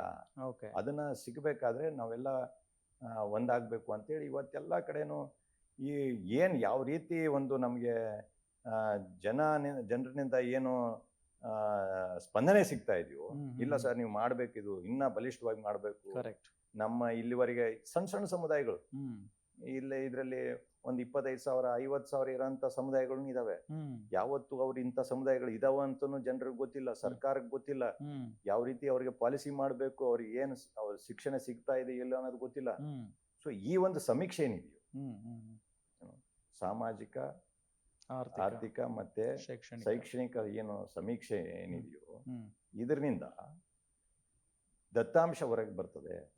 ಆ ದತ್ತಾಂಶನಿಂದ ನಾವು ಇವ್ರಿಗೆ ಏನು ಪಾಲಿಸಿ ಮಾಡ್ಬೋದು, ಇವ್ರು ನಿಜವಾಗೂ ಇವ್ರಿಗೆ ಏನು ಹಕ್ಕುಗಳು ಸಿಗ್ಬೇಕಾಗಿರೋ ಹಕ್ಕುಗಳು ಸಿಗ್ತಾ ಇದಾವ ಇಲ್ಲೋ ಅನ್ನೋದು ಈ ಸಮೀಕ್ಷೆದಲ್ಲಿ ಗೊತ್ತಾಗ್ಬಿಡುತ್ತೆ. 60 ಅಂಶಗಳ ಬಗ್ಗೆ ಇದರಲ್ಲಿ ಕೇಳ್ತಾ ಇದ್ದಾರೆ. ಸೊ ಬಂದಾಗ ಯಾವ ಇದರಲ್ಲಿ ಇವ್ರು ಹಿಂದೆ ಉಳಿದಾರೆ, ಹೆಂಗೆ ಇವ್ರನ್ನ ಟಾರ್ಗೆಟ್ ಮಾಡಿ ಯಾವ ರೀತಿ ಇವರಿಗೆ ಈ ಒಂದು ಸಮುದಾಯಗಳಿಗೆ ಪಾಲಿಸಿ ಮಾಡಿ ಇವ್ರ ಮೇಲೆ ತರಂತ ಒಂದು ವ್ಯವಸ್ಥೆ ಮಾಡ್ಬೇಕು ಅಂತಂದ್ರೆ ನಾವೆಲ್ಲರೂ ಒಂದಾಗಿ ಈ ಸಮೀಕ್ಷೆದಲ್ಲಿ ಪಾಲ್ಗೊಂಡು ಒಂದು ಗಟ್ಟಿ ಧ್ವನಿಯಲ್ಲಿ ಒಂದಾಗಿ ಮಾತಾಡ್ಬೇಕಾಗ್ತದೆ ಇಡೀ OBC ಕಮ್ಯುನಿಟಿ ಅಂತ. Yes sir, correct. ನಮಗ್ ಗೊತ್ತಿರುವ ಹಾಗೆ ಈಗ OBC ಅಂತ ಬಂದಾಗ ಪಾರಂಪರಿಕ ವೃತ್ತಿಗಳಲ್ಲಿ ಅವ್ರನ್ನ ಅವ್ರು ತೊಡಗಿಸ್ಕೊಂಡ್ಬಿಟ್ಟಿರ್ತಾರೆ. ಈ ಸಾಮಾಜಿಕವಾಗಿ, ಆರ್ಥಿಕವಾಗಿ, ಶೈಕ್ಷಣಿಕವಾಗಿ ಅವ್ರು ಮುಂದೆ ಬರಬೇಕು ಅನ್ನೋದು ತಲೆಯಲ್ಲೂ ಇರಲ್ಲ. ಇದ್ರ ಜೊತೆಗೆ OBCಗಳಲ್ಲಿ ಸಂಘಟನೆ ಕೊರತೆ ಇದೆ, ಒಗ್ಗಟ್ಟಿನ ಕೊರತೆ ಇದೆ ಅನ್ನೋ ಮಾತಿದೆ ಸರ್. ಅದನ್ನ ಹೆಂಗ್ ಬಲಪಡಿಸೋದಕ್ಕೆ ಸಾಧ್ಯ? ಅದೇ ಈಗ ಏನಾಗಿದೆ ಅಂತಂದ್ರೆ, ನೀವನ್ನ ಬಹಳ ಕರೆಕ್ಟ್ ಆಗಿ ಕೇಳಿದಿರಾ, ಇದು ಒಂದು ಹೋಮೋಜಿನಿಯಸ್ ಗ್ರೂಪ್ ಅಲ್ಲ, ಹೆಟ್ರೋಜಿನಿಯಸ್ ಗ್ರೂಪ್ಸ್. 200 ಜಾತಿಗಳು ಮೀರಿ ಒಂದು ಜಾತಿಗಳಿದಾವೆ. ಸೊ ಇವ್ರೆಲ್ಲಾರನ್ನ ಒಂದ್ ಹೆಂಗ್ ಮಾಡೋದು, ಯಾವ ಆಧಾರದ ಮೇಲೆ ಮಾಡ್ತೀವಿ? ಸೊ ಬ್ಯಾಕ್ವರ್ಡ್ ಒಂದೇ ಇವ್ರಿಗೆ. ಸೊ ಇವ್ರಿಗೆ ಒಂದು ಆಗದೆ ಹೋದ್ರೆ ನಿಮಗೆ ಫ್ಯೂಚರ್ ಇಲ್ಲ ನಿಮ್ಗೆ. ನಿಜ, ಹೌದಾ? ಇವತ್ತು ಪಾಪ ಅವ್ರ ಮೇಲೆ ಕೇಸ್ಗಳು ಆಗ್ತಾ ಇರ್ಬೋದು, ಆ ಒಂದು ಹಳ್ಳಿಗಳಲ್ಲಿ ಅವ್ರ ಮೇಲೆ ದೌರ್ಜನ್ಯ ಆಗ್ತಿರ್ಬೋದು. ಅವ್ರ ಪರವಾಗಿ ಯಾರು ಧ್ವನಿ ಎತ್ತೋರು ಯಾರು ಇಲ್ಲ. ಇವತ್ತು ನಾವೇನ್ ಹೇಳ್ತಾ ಇದೀವಿ, ಇಡೀ ರಾಜ್ಯದಲ್ಲಿ ಒಂದು ಸಂಘಟನೆ ಮಾಡ್ತಾ ಇದೀವಿ. ಈ ಸಂಘಟನೆ ಮುಖಾಂತರ ಯಾವ ರೀತಿ ನೋಡ್ರಿ, ಯಾವ ಅತ್ಯಂತ ನಮ್ಮ ಸಾವಿರಾರು ವರ್ಷಗಳಿಂದ ಯಾವ ಸಮುದಾಯಗಳಿಗೆ ಧ್ವನಿ ಇಲ್ಲದೆ ಸಮುದಾಯಗಳು, ಶೋಷಣೆಗೆ ಒಳಗೊಂಡಂತ ದಲಿತ ಸಮುದಾಯಗಳೇನಿದಾವೆ, ಇವತ್ತು ಬಾಬಾ ಸಾಹೇಬ್ ಅಂಬೇಡ್ಕರ್ ಅವರ ಒಂದು ಸಂವಿಧಾನ ಸಿಕ್ಕಿದ್ಮೇಲೆ ಇವತ್ತು ನಿರಂತರವಾಗಿ 50, 60, 70 ವರ್ಷದ ಹೋರಾಟ ಮುಖಾಂತರ ಇವತ್ತು ಅವರಿಗೆ ಗಟ್ಟಿ ಧ್ವನಿ ಸಿಗ್ತಾ ಇದೆ. ಇವತ್ತು ಅವ್ರ ಹಕ್ಕುಗಳವರು ಸ್ವಂತಾಗಿ ಅವರೇ ಹೋರಾಟ ಮುಖಾಂತರ ಅವರು ಇವತ್ತು ಪಡ್ಕೊಳ್ಳೋಂತ ಒಂದು ಶಕ್ತಿ ಬಂದಿದೆ. ಅದೇ ರೀತಿ ಈ ಒಂದು OBCಗಳಿಗೂ ನಾವು ಒಂದು ಸಂಘಟನೆ ಮಾಡ್ಬೇಕು. ಸಂಘಟಕರಾಗಿ ಇವರು ಹೋರಾಟ ಮಾಡಿದ್ರೆ ಅವರಿಗೆ ಏನ್ ಹಕ್ಕುಗಳು ಸಿಗ್ಬೇಕಾಗಿದೆ ಅವ್ರು ಸಿಗ್ತವೆ ಅಂತ ನಮಗೂ ಒಂದು ನಂಬಿಕೆ. ಹಾಗಾಗಿ ನಮ್ಮ ನಿರಂತರ ಪ್ರಯತ್ನ ಇವ್ರನ್ನೆಲ್ಲ ಒಂದ್ ಮಾಡ್ಬೇಕು. ಸೊ ಏನು ಈ ಒಂದು ಯಾವ ರೀತಿ ದಲಿತ ಸಮುದಾಯಗಳು ಒಂದಾಗಿ ತಮ್ಮ ಹಕ್ಕುಗಳಿಗೋಸ್ಕರ ಹೋರಾಟ ಮಾಡ್ತಾ ಇದ್ದೇವೆ, ಅದೇ ನಿದರ್ಶನೆ ನೀವು ಅಳವಡಿಸ್ಬೇಕು, ನೀವು ಒಗ್ಗಟ್ಟಾಗಬೇಕು. ನಿಮ್ಗೆ ಏನ್ ತೊಂದರೆಗಳಾಗ್ತಾ ಇದಾವೆ ಈ ಒಂದು ಸಂಘಟನೆ ಮುಖಾಂತರ ನೀವು ನಿಮ್ ಧ್ವನಿಯಾಗಿ ನಾವು ನಿಮ್ ಜೊತೆಲಿ ನಿಂದಿರ್ತೀವಿ ಅನ್ನೋದನ್ನ ನಾವು ಹೇಳ್ತಾ ಇದ್ದೀವಿ. ಸರ್, ಮೇ ಬಿ ನಾಯಕರುಗಳು ಒಗ್ಗಟ್ಟಾದ್ರೆ ಜನರು ಒಗ್ಗಟ್ಟಾಗ್ತಾರೆ ಅಂತ ಕಾಣಿಸುತ್ತೆ. ರಾಜಕೀಯವಾಗಿ OBC ನಾಯಕರು ಬೆಳೆದಿಲ್ಲ ಅಂತ ಕೂಡ ಹೇಳಕ್ಕಾಗಲ್ಲ. ಸೊ ದೊಡ್ಡ ಮಟ್ಟದಲ್ಲಿದ್ದಾರೆ, ಅವರೆಲ್ಲ ಒಂದಾಗಿ ಜನರನ್ನ ಒಗ್ಗಟ್ಟು ಮಾಡಬಹುದಲ್ಲ? ಇಲ್ಲ, ನಿಜ ಅದು ಯಾವುದೇ ಎಲ್ಲಾ ಸಮುದಾಯಗಳಿಗೂ ಅಷ್ಟೇ, ದಲಿತ ಸಮುದಾಯಗಳಾಗಿರ್ಬೋದು, ನೀವು OBC ಸಮುದಾಯಗಳಾಗಿರ್ಬೋದು, ಅಲ್ಪಸಂಖ್ಯಾತ ಸಮುದಾಯಗಳಾಗಿರ್ಬೋದು, ಎಲ್ಲೇ ಒಂದಾಗ್ತಾರೆ, ಹೌದು. ಯಾವ ಸಮುದಾಯಗಳು ಒಂದಾಗಿ ಎಲ್ಲ ಲೀಡರ್ಶಿಪ್ ಒಂದಾಗಿ ಬರ್ತದೋ, ಹ್ಮ್, ಹ್ಮ್, ಹ್ಮ್. ಅವಾಗ ಖಂಡಿತವಾಗಿ ಆ ಸಮುದಾಯಗಳಿಗೆ ನ್ಯಾಯ ಸಿಗ್ತದೆ. ಹ್ಮ್, ಹ್ಮ್, ಸೊ ಒಗ್ಗಟ್ಟಾಗಕ್ಕೆ ಬಹಳ ಅವಕಾಶಗಳಿದಾವೆ. ಹ್ಮ್, ಇದು ಬಹಳ ಕಷ್ಟದ ಕೆಲಸ. ಇದು ಹ್ಮ್, ಹ್ಮ್, ಹ್ಮ್. ಗ್ರೌಂಡ್ ಮಟ್ಟದಲ್ಲಿ ಮಾಡಬೇಕು ಅಂದ್ರೆ ಬಹಳ ಕಷ್ಟ, ಮತ್ತೆ ಹೌದು. ನಿರಂತರವಾಗಿ ಮಾಡಬೇಕು. ಹ್ಮ್, ಅದು ನಿದರ್ಶನ ಏನಂತಂದ್ರೆ ಇಡೀ ರಾಜ್ಯದಲ್ಲಿ ಹ್ಮ್.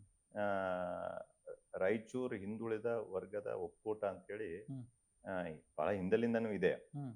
ಬಟ್ 2018ರಲ್ಲಿ ಹ್ಮ್. ಇಲ್ಲಿ ಒಂದು ಬಲಿಷ್ಠವಾದಂತ ಒಂದು ಆ, ಆ, ಒಂದು ಒಕ್ಕೂಟವನ್ನ ಕಟ್ಟಬೇಕು, ಹ್ಮ್. ಹಿಂದುಳಿದ ಒಕ್ಕೂಟವನ್ನ ಕಟ್ಟಬೇಕು ಅಂತೇಳಿ ಹ್ಮ್.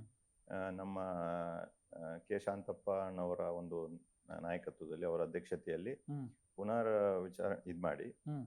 ಇವತ್ತು ಅದನ್ನ ಬಲಿಷ್ಠವಾಗಿ 7-8 ವರ್ಷದಿಂದ ಈಗ ಅದನ್ನ ಮಾಡ್ತಾ ಇದ್ವಿ. ಓಕೆ.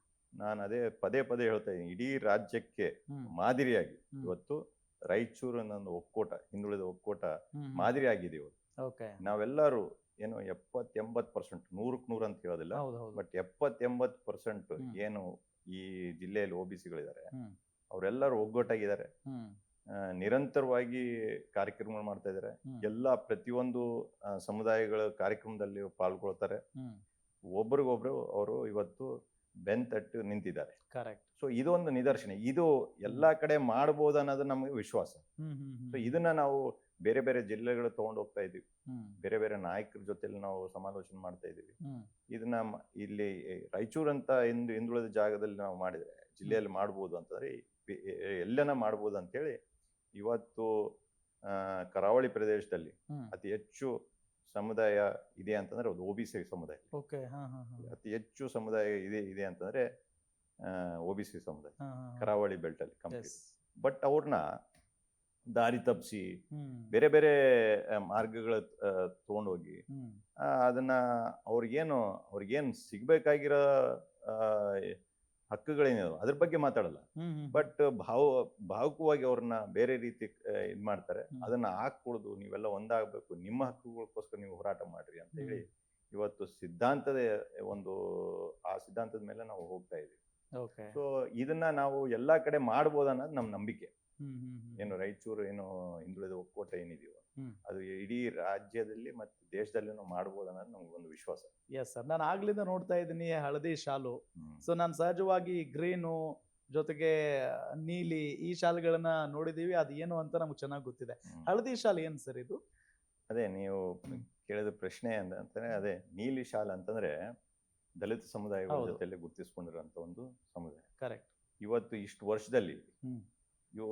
ಇವಾಗ ಅವರೇ ಹೆಮ್ಮೆಲಿಂದ ಹಾಕೊಂಡು ತಿರುಗಾಡ್ತಾರೆ ಹ್ಮ್. ದಲಿತ ಸಮುದಾಯಗಳು. ಹೌದು, ಹೌದು. ನೀಲಿ ಶಾಲು, ನೀಲಿ ಫ್ಲಾಗ್, ಮತ್ತೆ ಅದೇ ರೀತಿ ಬಾಬಾ ಸಾಹೇಬ್ ಅಂಬೇಡ್ಕರ್ ಅವ್ರದೊಂದು ಚಿತ್ರವನ್ನ, ಹ್ಮ್. ಬೌದ್ಧ ಒಂದು ಅಶೋಕ ಒಂದು ಇದನ್ನ ಹ್ಮ್, ಹ್ಮ್. ಎಲ್ಲ ಕಡೆ ಬಹಳ ಅದೇನಾಗ್ತದೆ, ಒಗ್ಗಟ್ಟಿನ ಒಂದು ಸಂಕೇತ. ಸಂಕೇತ ಅದು. ಹ್ಮ್.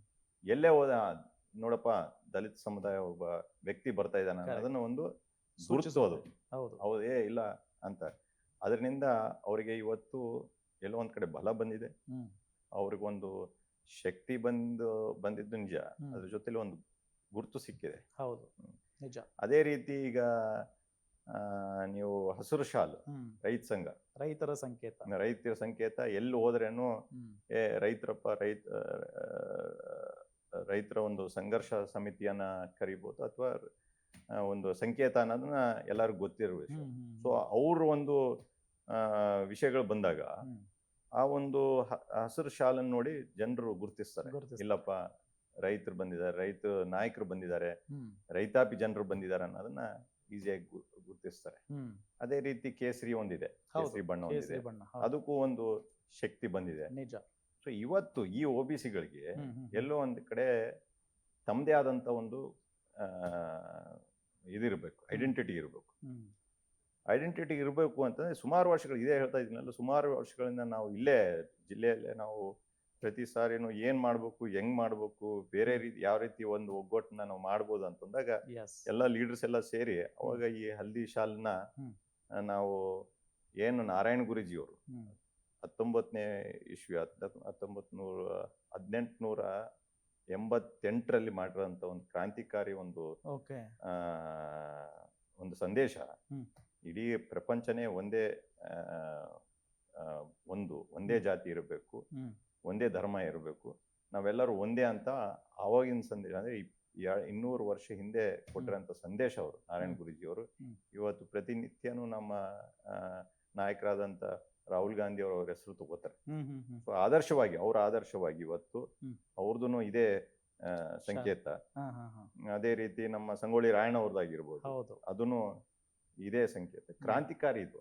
ಅಂದ್ರೆ ಎಲ್ಲೋ ಒಂದ್ ಕಡೆ ಬದಲಾವಣೆ ಮಾಡಬೇಕು, ಐಕ್ಯತೆ ಬರಬೇಕು, ಮತ್ತೆ ಕ್ರಾಂತಿಕಾರಿ ಆಗಿ ನಮ್ಮ ಒಂದು ಧ್ವನಿಯನ್ನ ಒಗ್ಗೂಡಿಸ್ಬೇಕು, ಮತ್ತೆ ನಮ್ಮ ಧ್ವನಿ ಬೇರೆಯವ್ರಿಗೆ ಕೇಳ್ಸಂಗ ಮಾಡ್ಬೇಕಂದ್ರೆ ಇದೊಂದು ಕ್ರಾಂತಿಕಾರಿ ಶಾಲ್ ಅಂತ ನಾವು ಅನ್ಕೊಂಡಿದ್ವಿ. ಹಾಗಾಗಿ ಇದನ್ನೆಲ್ಲ ಇವತ್ತು ಎಲ್ಲ ಮುಖಂಡರು, ಇಡೀ ರಾಜ್ಯದಲ್ಲೇ ಎಲ್ಲಾ ಮುಖಂಡರು ಇದನ್ನ ಧರಿಸ್ತಾ ಇದ್ದಾರೆ, ಬಹಳ ಹೆಮ್ಮೆಲಿಂದ ಧರಿಸ್ತಾ ಇದ್ದಾರೆ. ಹಾಗಾಗಿ ನಮ್ಗೆಲ್ಲೋ ಒಂದ್ ಕಡೆ ಇದು ಒಂದು ಐಡೆಂಟಿಟಿ ಸಿಕ್ಕಿದೆ ಅಂತ. ಅಂದ್ರೆ OBC ಸಮುದಾಯಕ್ಕೆ ಒಂದು ಐಡೆಂಟಿಟಿ, ಅಂದ್ರೆ ಸೂಚಿಸುವಂತದ್ದು ಇದು ಅಂತ. ಸರ್, ಒಂದ್ ಕಡೆ OBC ಹೋರಾಟ ಆಯ್ತು, ಇನ್ನೊಂದ್ ಕಡೆ ವೈಯಕ್ತಿಕವಾಗಿ ನಿಮ್ಮದೇ ಆದಂತ NS ಬೋಸರಾಜು ಅವರ ಒಂದು ಫೌಂಡೇಶನ್ ಇದೆ, ಅದರಿಂದ ಸಾಕಷ್ಟು ಕಾರ್ಯಗಳನ್ನ ಮಾಡ್ತಾ ಇದ್ದೀರಿ ಅನ್ನೋದು. ಸೊ ಆ ಥಾಟ್ ಹೆಂಗೆ ಬಂತು ಸರ್? ನಾನು ಹೇಳಿದಂಗೆ ನಿಮ್ಗೆ ಸುಮಾರು 50 ವರ್ಷಗಳಿಂದ ಸಕ್ರಿಯವಾಗಿ ರಾಜಕೀಯದಾಗಿದ್ದು ತಮ್ಮದೇ ಆದಂತ ಒಂದು ಹೆಸರನ್ನ ಗಳಿಸಿದ್ದಾರೆ ನಮ್ಮ ತಂದೆಯವರಾದಂಥ ಬೋಸರಾಜ್ ಅವರು. ಸೊ ಅವ್ರ ಹೆಸರು ತಗೊಂಡ ತಕ್ಷಣ ಇಡೀ ನಮ್ಮ ಜಿಲ್ಲೆ ಮತ್ತೆ ಅಕ್ಕಪಕ್ಕ ನಮ್ಮ ಕೊಪ್ಪಳ ಜಿಲ್ಲೆ ಆಗಿರ್ಬೋದು, ಯಾದಗಿರಿಯಲ್ಲಿ ಆಗಿರ್ಬೋದು, ಒಂದು ಇಲ್ಲಪ್ಪ ಇವರು ಬಡವರ ಪರವಾಗಿ, ಏನು ದಲಿತರ ಪರವಾಗಿ, ಅಲ್ಪಸಂಖ್ಯಾತರ ಪರವಾಗಿ, ಮತ್ತೆ ಹಿಂದುಳಿದ ವರ್ಗದ ಪರವಾಗಿ ಏನೇನು ಅವ್ರ ಕಷ್ಟ ಸುಖದಲ್ಲಿ ಇವ್ರು ಭಾಗಿ ಆಗ್ತಾರೆ ಅನ್ನೋದನ್ನ ಮೊದಲಿನಿಂದನೂ ಅದು ಒಂದು ಅವರ ಹೆಸರು ಒಂದು ಗುರುತು ಸಿಕ್ಕಿದೆ. ಕರೆಕ್ಟ್. ಬೋಸರಾಜು ಅಂದ ತಕ್ಷಣ ಇಲ್ಲಪ್ಪ ಡೆವಲಪ್ಮೆಂಟ್ ಮಾಡ್ತಾರೆ. ಅದೇ ರೀತಿ ಏನು ಶೋಷಿತ ಸಮುದಾಯಗಳು ಏನಿದಾವೆ ಇವೆಲ್ಲದಕ್ಕೂ ಒಂದು ಅವರು ಒಂದು ಧ್ವನಿ ಕೊಡ್ತಾರೆ ಅನ್ನೋದನ್ನ ಒಂದಿದೆ. ಆ ಹೆಸರು ಮೇಲೆ ನಾವು ಏನೋ ಒಂದು NGO ಅನ್ನ ರಿಜಿಸ್ಟರ್ ಮಾಡಿ, ಏನು ನಾವು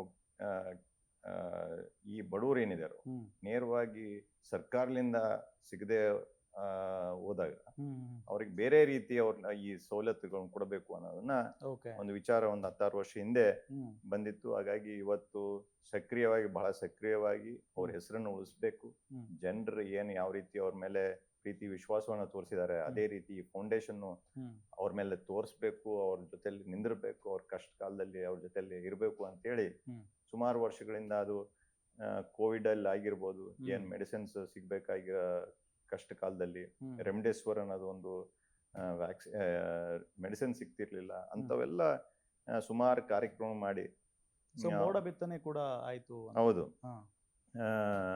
23-24ರಲ್ಲಿ ಮೊನ್ನೆ ನಮ್ಮ ಸರ್ಕಾರ ಬಂದ್ಮೇಲೆ ಕೆಲವೊಂದ್ ಕಡೆ ನಮಗೆ ಮಳೆಯನ್ನ ಒಂದು ಕೊರತೆ ಆಗಿತ್ತು. ಇಲ್ಲೆಲ್ಲ ಭತ್ತ ಮತ್ತೆ ಹತ್ತಿ ಎಲ್ಲ ಒಣಗೋಗ್ತಾ ಇತ್ತು. ಆಗ ನಮ್ಮ ಒಬ್ಬ ಬಹಳ ಕೇವಲ ನಮ್ಮ ಪ್ರಕಾಶ್ ಕೋಳಿವಾಡ್ ಅವರು ಅವ್ರದೇ ಆದಂತ ಒಂದು ಸಂಸ್ಥೆ, ಮೊದಲಿಂದನೂ ಮೋಡ ಬಿತ್ತನೆ ಮಾಡಂತ ಒಂದು ಸಂಸ್ಥೆ ಇದೆ ಅವ್ರ ಹತ್ರ. ಅದನ್ನ ಸರ್ಕಾರ ಮಟ್ಟದಲ್ಲಿ ಹಿಂದೆ ಸಿದ್ದರಾಮಯ್ಯ ಸಾಹೇಬ್ರು ಒಂದು ನೇತೃತ್ವ ಸರ್ಕಾರದಲ್ಲಿ ಮಾಡಿದ್ವಿ. ಈಗ ಪುನಃ ಅದನ್ನ ಮಾಡಬೇಕು ಅಂತೇಳಿ ನಾವು ಅವ್ರು ಕೂತ್ಕೊಂಡು ಇಲ್ಲ ಇದನ್ನ ನಮ್ಮ ಜಿಲ್ಲೆಯಲ್ಲಿ ಮಾಡೋಣ ಅಂತ ಹೇಳಿ ಅವ್ರ ಜಿಲ್ಲೆಯಲ್ಲಿ ಮಾಡಿದ್ರು, ರಾಣೆಬೆನ್ನೂರಲ್ಲೆಲ್ಲ ಮಾಡಿದ್ರು.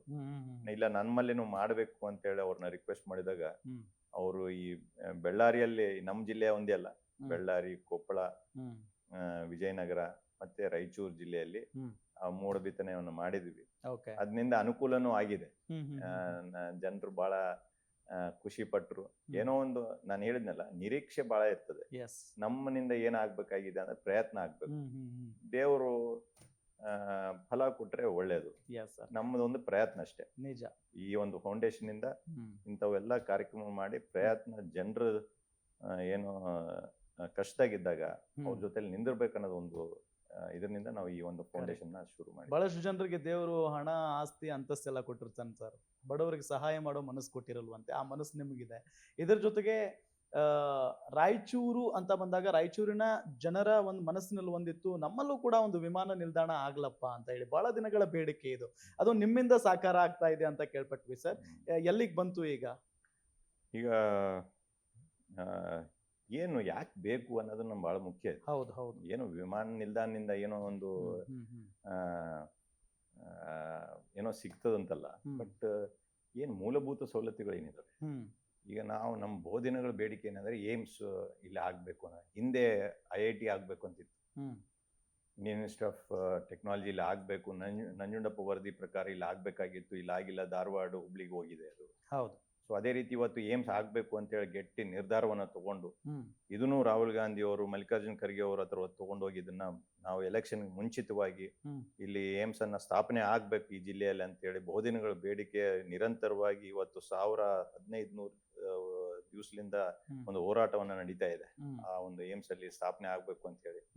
ಸೊ ನಮ್ಮ ಮ್ಯಾನಿಫೆಸ್ಟೋ ಅಲ್ಲೇ ಅದನ್ನ ಇನ್ಕ್ಲೂಡ್ ಮಾಡಿ ಇಲ್ಲಿ ಆಗ್ಬೇಕು, ಏಮ್ಸ್ ಅನ್ನ ಸ್ಥಾಪನೆ ಆಗ್ಬೇಕು ಅಂತ ಹೇಳಿ ಮ್ಯಾನಿಫೆಸ್ಟೋ ಅಲ್ಲಿ ಮಾಡಿ ನಾವು ನಿರಂತರವಾಗಿ 2-2.5 ವರ್ಷದಲ್ಲಿ ನಾವು ನಮ್ಮ ಮುಖ್ಯಮಂತ್ರಿಗಳು, ನಮ್ಮ ಉಪಮುಖ್ಯಮಂತ್ರಿಗಳು, ನಮ್ಮ ತಂದೆಯವರು, ಹೆಲ್ತ್ ಮಿನಿಸ್ಟರ್ ಎಲ್ಲರೂ ಸೇರಿ ಇವತ್ತು ಸುಮಾರು ಸಲ ಕೇಂದ್ರವನ್ನ ನಾವು ಅಪ್ರೋಚ್ ಮಾಡಿದ್ದೀವಿ. ನಮ್ಮ ಸಂಸದರಾದಂಥ ಕುಮಾರ್ ನಾಯಕ್ ಅವರು.